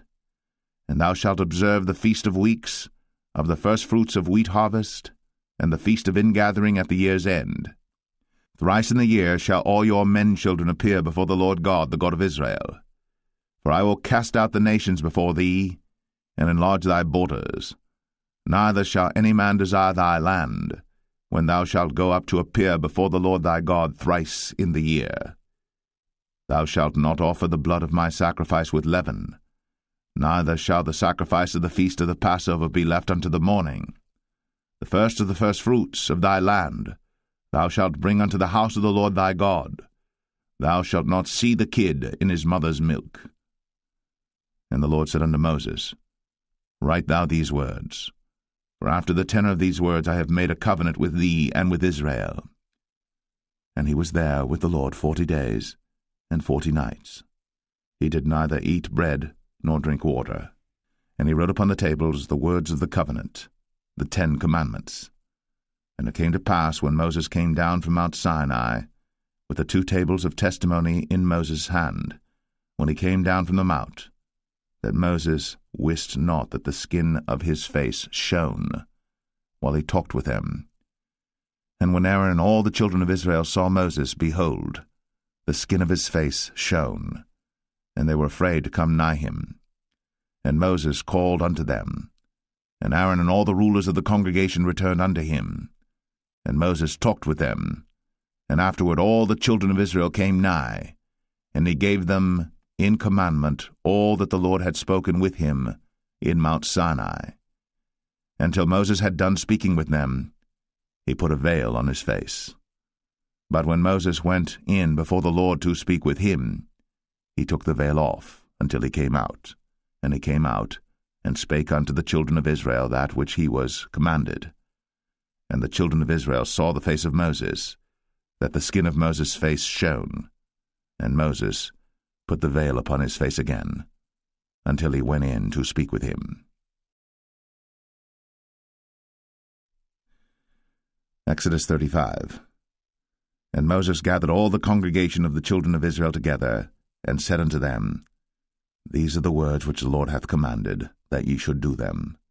6 days shall work be done, but on the 7th day there shall be to you an holy day, a Sabbath of rest to the Lord. Whosoever doeth work therein shall be put to death. Ye shall kindle no fire throughout your habitations upon the Sabbath day. And Moses spake unto all the congregation of the children of Israel, saying, This is the thing which the Lord commanded, saying, Take ye from among you an offering unto the Lord. Whosoever is of a willing heart, let him bring it, an offering of the Lord, gold and silver and brass, and blue and purple and scarlet and fine linen and goat's hair, and rams' skins dyed red, and badgers' skins, and shittim wood, and oil for the light, and spices for anointing oil, and for the sweet incense, and onyx stones, and stones to be set for the ephod and for the breastplate. And every wise-hearted among you shall come, and make all that the Lord hath commanded, the tabernacle, his tent, and his covering, his taches, and his boards, his bars, his pillars, and his sockets, the ark and the staves thereof, with the mercy seat and the veil of the covering, the table and his staves, and all his vessels, and the showbread, the candlestick also for the light, and his furniture, and his lamps, with the oil for the light, and the incense altar, and his staves, and the anointing oil, and the sweet incense, and the hanging for the door at the entering in of the tabernacle, the altar of burnt offering, with his brazen grate, his staves, and all his vessels, the laver and his foot, the hangings of the court, his pillars, and their sockets, and the hanging for the door of the court, the pins of the tabernacle, and the pins of the court, and their cords, the cloths of service, to do service in the holy place, the holy garments for Aaron the priest, and the garments of his sons to minister in the priest's office. And all the congregation of the children of Israel departed from the presence of Moses. And they came, every one whose heart stirred him up, and every one whom his spirit made willing. And they brought the Lord's offering to the work of the tabernacle of the congregation, and for all his service, and for the holy garments.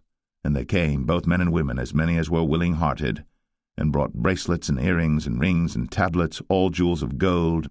And every man that offered an offering of gold unto the Lord. And every man with whom was found blue and purple and scarlet and fine linen and goat's hair, and red skins of rams and badgers' skins brought them. Every one that did offer an offering of silver and brass brought the Lord's offering, and every man with whom was found shittim wood for any work of the service brought it. And all the women that were wise-hearted did spin with their hands, and brought that which they had spun, both of blue and of purple and of scarlet and of fine linen. And all the women whose heart stirred them up in wisdom spun goat's hair. And the rulers brought onyx stones, and stones to be set for the ephod and for the breastplate, and spice, and oil for the light, and for the anointing oil, and for the sweet incense. The children of Israel brought a willing offering unto the Lord, every man and woman whose heart made them willing to bring for all manner of work, which the Lord had commanded to be made by the hand of Moses. And Moses said unto the children of Israel, See, the Lord hath called by name Bezalel the son of Uri, the son of Hur, of the tribe of Judah. And he hath filled him with the Spirit of God in wisdom, in understanding, and in knowledge, and in all manner of workmanship, and to devise curious works, to work in gold, and in silver, and in brass, and in the cutting of stones, to set them, and in carving of wood, to make any manner of cunning work. And he hath put in his heart that he may teach, both he and Aholiab, the son of Ahisamach, of the tribe of Dan. Them hath he filled with wisdom of heart, to work all manner of work, of the engraver, and of the cunning workman, and of the embroiderer, in blue, and in purple, and scarlet, and in fine linen, and of the weaver, even of them that do any work, and of those that devise cunning work. Exodus 36. Then wrought Bezalel and Aholiab, and every wise-hearted man, in whom the Lord put wisdom and understanding to know how to work all manner of work for the service of the sanctuary, according to all that the Lord had commanded. And Moses called Bezalel and Aholiab, and every wise-hearted man in whose heart the Lord had put wisdom, even every one whose heart stirred him up to come unto the work to do it. And they received of Moses all the offering, which the children of Israel had brought for the work of the service of the sanctuary, to make it withal. And they brought yet unto him free offerings every morning. And all the wise men that wrought all the work of the sanctuary came every man from his work which they made. And they spake unto Moses, saying, The people bring much more than enough for the service of the work, which the Lord commanded to make. And Moses gave commandment, and they caused it to be proclaimed throughout the camp, saying, Let neither man nor woman make any more work for the offering of the sanctuary. So the people were restrained from bringing. For the stuff they had was sufficient for all the work to make it, and too much. And every wise-hearted man among them that wrought the work of the tabernacle made 10 curtains of fine twined linen and blue and purple and scarlet. With cherubims of cunning work made he them. The length of one curtain was 28 cubits, and the breadth of one curtain 4 cubits. The curtains were all of one size. And he coupled the 5 curtains one unto another, and the other 5 curtains he coupled one unto another. And he made loops of blue on the edge of one curtain from the selvage in the coupling. Likewise he made in the uttermost side of another curtain in the coupling of the second. 50 loops made he in one curtain, and 50 loops made he in the edge of the curtain which was in the coupling of the second. The loops held one curtain to another. And he made 50 taches of gold, and coupled the curtains one unto another with the taches. So it became one tabernacle. And he made curtains of goat's hair for the tent over the tabernacle. 11 curtains he made them. The length of one curtain was 30 cubits, and 4 cubits was the breadth of one curtain. The 11 curtains were of one size. And he coupled 5 curtains by themselves, and 6 curtains by themselves.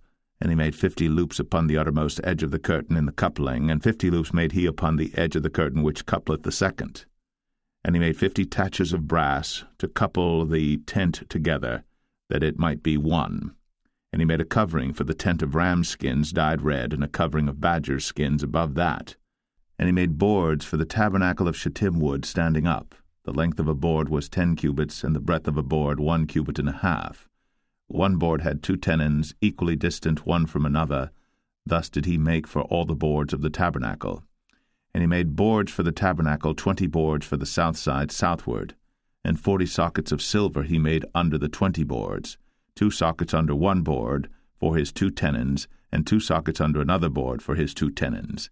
And for the other side of the tabernacle, which is toward the north corner, he made 20 boards, and there 40 sockets of silver, 2 sockets under one board, and 2 sockets under another board. And for the sides of the tabernacle westward he made 6 boards, and 2 boards made he for the corners of the tabernacle in the 2 sides, and they were coupled beneath and coupled together at the head thereof to one ring. Thus he did to both of them in both the corners. And there were 8 boards, and their sockets were 16 sockets of silver, under every board 2 sockets. And he made bars of shittim wood, 5 for the boards of the one side of the tabernacle, and 5 bars for the boards of the other side of the tabernacle, and 5 bars for the boards of the tabernacle for the sides westward. And he made the middle bar to shoot through the boards from the one end to the other. And he overlaid the boards with gold, and made their rings of gold to be places for the bars, and overlaid the bars with gold. And he made a veil of blue and purple and scarlet, and fine twined linen with cherubims made he it of cunning work. And he made thereunto 4 pillars of shittim wood, and overlaid them with gold. Their hooks were of gold, and he cast for them 4 sockets of silver. And he made an hanging for the tabernacle door of blue and purple and scarlet and fine twined linen of needlework, and the 5 pillars of it with their hooks, and he overlaid their chapiters and their fillets with gold, but their 5 sockets were of brass. Exodus 37. And Bezalel made the ark of shittim wood. 2 cubits and a half was the length of it, and 1 cubit and a half the breadth of it, and 1 cubit and a half the height of it. And he overlaid it with pure gold within and without, and made a crown of gold to it round about. And he cast for it 4 rings of gold, to be set by the 4 corners of it, even 2 rings upon the one side of it, and 2 rings upon the other side of it. And he made staves of shittim wood, and overlaid them with gold. And he put the staves into the rings by the sides of the ark to bear the ark. And he made the mercy seat of pure gold. 2 cubits and a half was the length thereof, and 1 cubit and a half the breadth thereof. And he made 2 cherubims of gold, beaten out of one piece made he them, on the 2 ends of the mercy seat, 1 cherub on the end on this side, and another cherub on the other end on that side.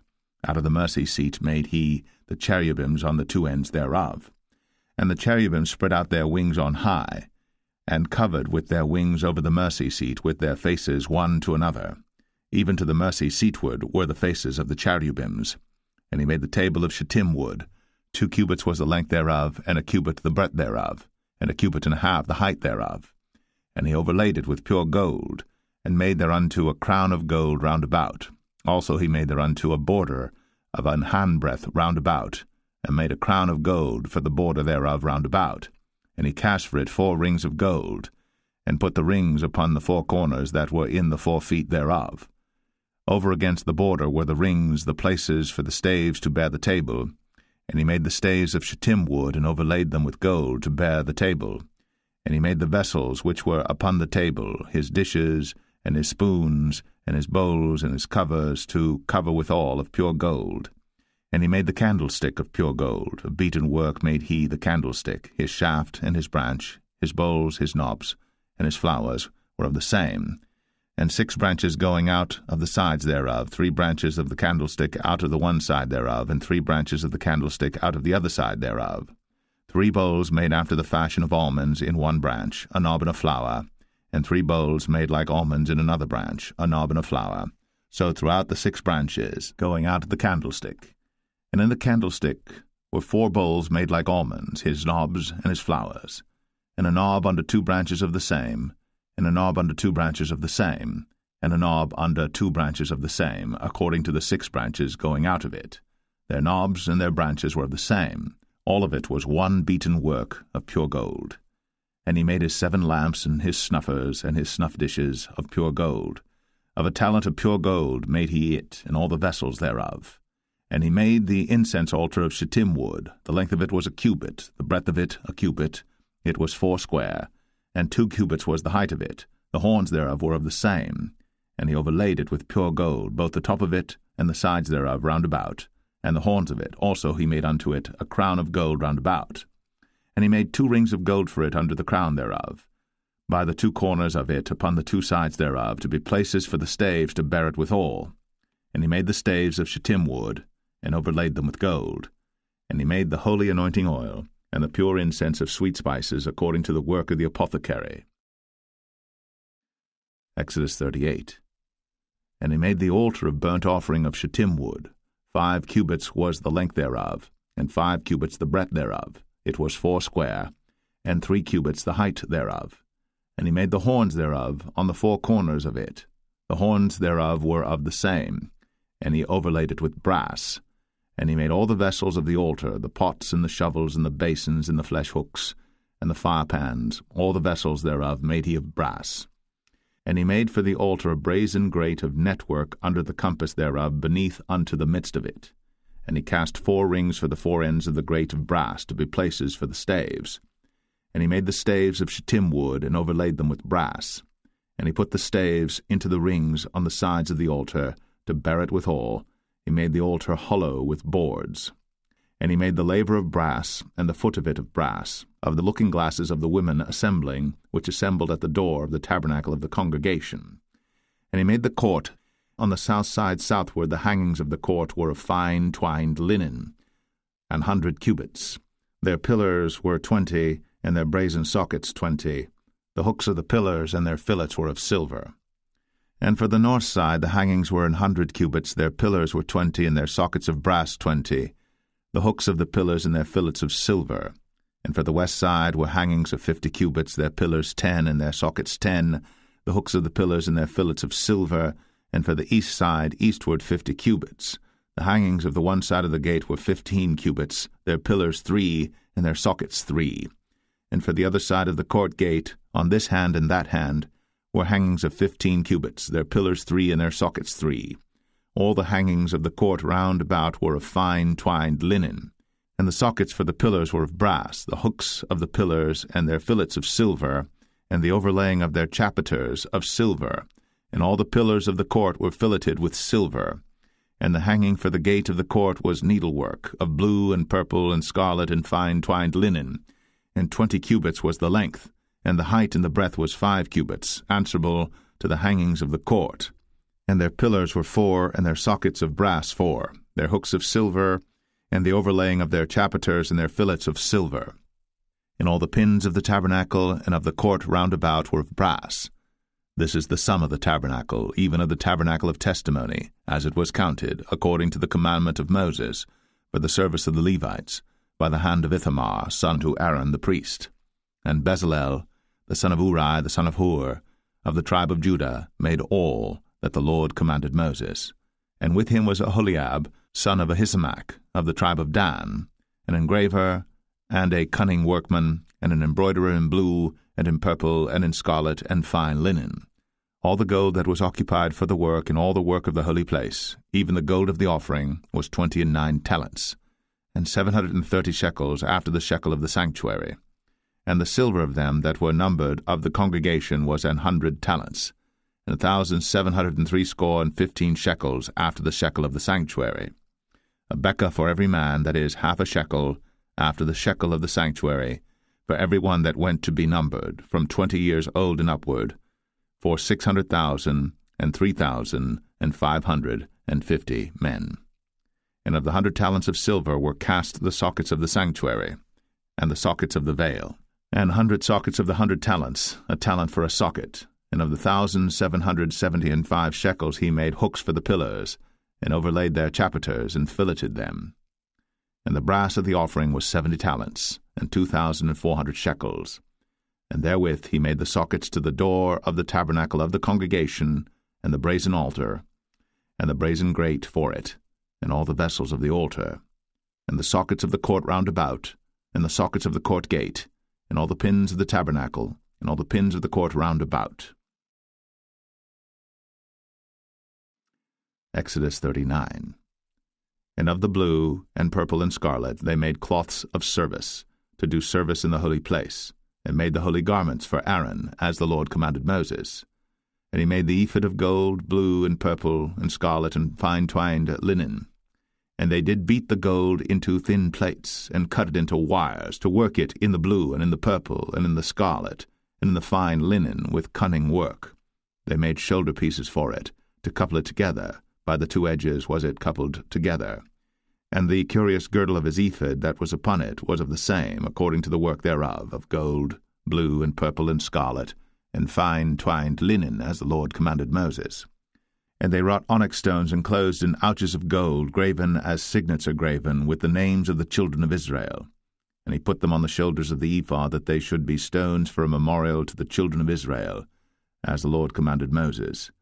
And he made the breastplate of cunning work, like the work of the ephod, of gold, blue, and purple, and scarlet, and fine twined linen. It was 4 square. They made the breastplate double. A span was the length thereof, and a span the breadth thereof, being doubled. And they set in it 4 rows of stones. The first row was a sardius, a topaz, and a carbuncle. This was the first row. And the second row an emerald, a sapphire, and a diamond. And the third row a ligure, an agate, and an amethyst. And the fourth row a beryl, an onyx, and a jasper. They were enclosed in ouches of gold in their enclosings. And the stones were according to the names of the children of Israel, 12 according to their names, like the engravings of a signet, every one with his name, according to the 12 tribes. And they made upon the breastplate chains at the ends of wreathen work of pure gold. And they made 2 ouches of gold and 2 gold rings, and put the 2 rings in the 2 ends of the breastplate. And they put the 2 wreathen chains of gold in the 2 rings on the ends of the breastplate. And the 2 ends of the 2 wreathen chains they fastened in the 2 ouches, and put them on the shoulder pieces of the ephod before it. And they made 2 rings of gold, and put them on the 2 ends of the breastplate, upon the border of it, which was on the side of the ephod inward.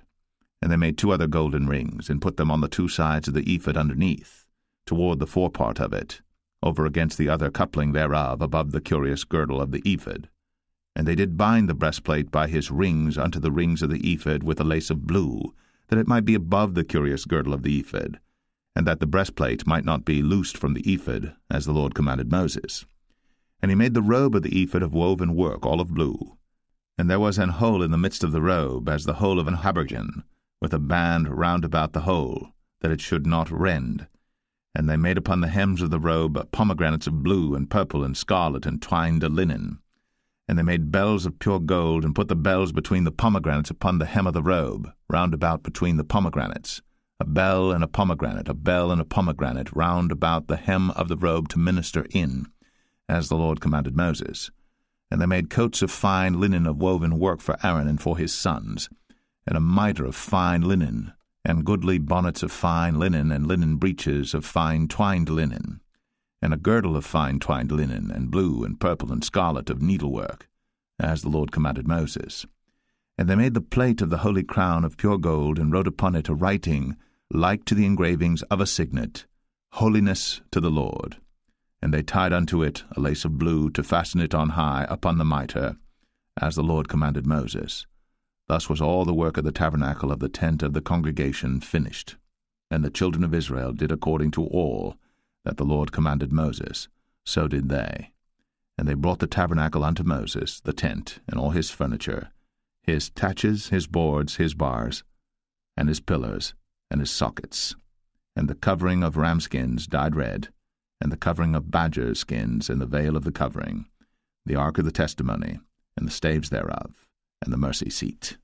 The table and all the vessels thereof, and the showbread, the pure candlestick, with the lamps thereof, even with the lamps to be set in order, and all the vessels thereof, and the oil for light, and the golden altar, and the anointing oil, and the sweet incense, and the hanging for the tabernacle door, the brazen altar, and his grate of brass, his staves and all his vessels, the laver and his foot. The hangings of the court, his pillars and his sockets, and the hanging for the court gate, his cords, and his pins, and all the vessels of the service of the tabernacle for the tent of the congregation, the cloths of service to do service in the holy place, and the holy garments for Aaron the priest, and his sons' garments, to minister in the priest's office. According to all that the Lord commanded Moses, so the children of Israel made all the work. And Moses did look upon all the work, and behold, they had done it, as the Lord had commanded, even so had they done it. And Moses blessed them.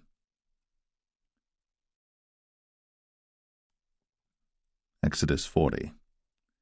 And the Lord spake unto Moses, saying, On the first day of the first month shalt thou set up the tabernacle of the tent of the congregation, and thou shalt put therein the ark of the testimony, and cover the ark with the veil. And thou shalt bring in the table, and set in order the things that are to be set in order upon it. And thou shalt bring in the candlestick, and light the lamps thereof. And thou shalt set the altar of gold for the incense before the ark of the testimony, and put the hanging of the door to the tabernacle. And thou shalt set the altar of the burnt offering before the door of the tabernacle of the tent of the congregation. And thou shalt set the laver between the tent of the congregation and the altar, and shalt put water therein. And thou shalt set up the court round about, and hang up the hanging at the court gate. And thou shalt take the anointing oil, and anoint the tabernacle, and all that is therein, and shalt hallow it, and all the vessels thereof, and it shall be holy. And thou shalt anoint the altar of the burnt offering, and all his vessels, and sanctify the altar, and it shall be an altar most holy. And thou shalt anoint the laver and his foot, and sanctify it. And thou shalt bring Aaron and his sons unto the door of the tabernacle of the congregation, and wash them with water. And thou shalt put upon Aaron the holy garments, and anoint him, and sanctify him, that he may minister unto me in the priest's office. And thou shalt bring his sons, and clothe them with coats.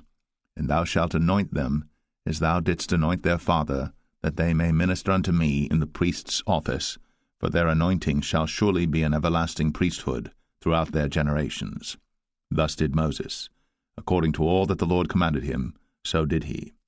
And it came to pass in the first month, in the second year, on the first day of the month, that the tabernacle was reared up. And Moses reared up the tabernacle, and fastened his sockets, and set up the boards thereof, and put in the bars thereof, and reared up his pillars. And he spread abroad the tent over the tabernacle, and put the covering of the tent above upon it, as the Lord commanded Moses. And he took and put the testimony into the ark, and set the staves on the ark, and put the mercy seat above upon the ark. And he brought the ark into the tabernacle, and set up the veil of the covering, and covered the ark of the testimony, as the Lord commanded Moses. And he put the table in the tent of the congregation upon the side of the tabernacle northward without the veil. And he set the bread in order upon it before the Lord, as the Lord had commanded Moses. And he put the candlestick in the tent of the congregation over against the table on the side of the tabernacle southward. And he lighted the lamps before the Lord, as the Lord commanded Moses. And he put the golden altar in the tent of the congregation before the veil. And he burnt sweet incense thereon, as the Lord commanded Moses. And he set up the hanging at the door of the tabernacle. And he put the altar of burnt offering by the door of the tabernacle of the tent of the congregation, and offered upon it the burnt offering and the meat offering, as the Lord commanded Moses. And he set the laver between the tent of the congregation and the altar, and put water there to wash withal. And Moses and Aaron and his sons washed their hands, and their feet thereat, when they went into the tent of the congregation, and when they came near unto the altar, they washed, as the Lord commanded Moses. And he reared up the court round about the tabernacle and the altar, and set up the hanging of the court gate. So Moses finished the work. Then a cloud covered the tent of the congregation, and the glory of the Lord filled the tabernacle. And Moses was not able to enter into the tent of the congregation, because the cloud abode thereon, and the glory of the Lord filled the tabernacle. And when the cloud was taken up from over the tabernacle, the children of Israel went onward in all their journeys. But if the cloud were not taken up, then they journeyed not till the day that it was taken up. For the cloud of the Lord was upon the tabernacle by day, and fire was on it by night, in the sight of all the house of Israel, throughout all their journeys.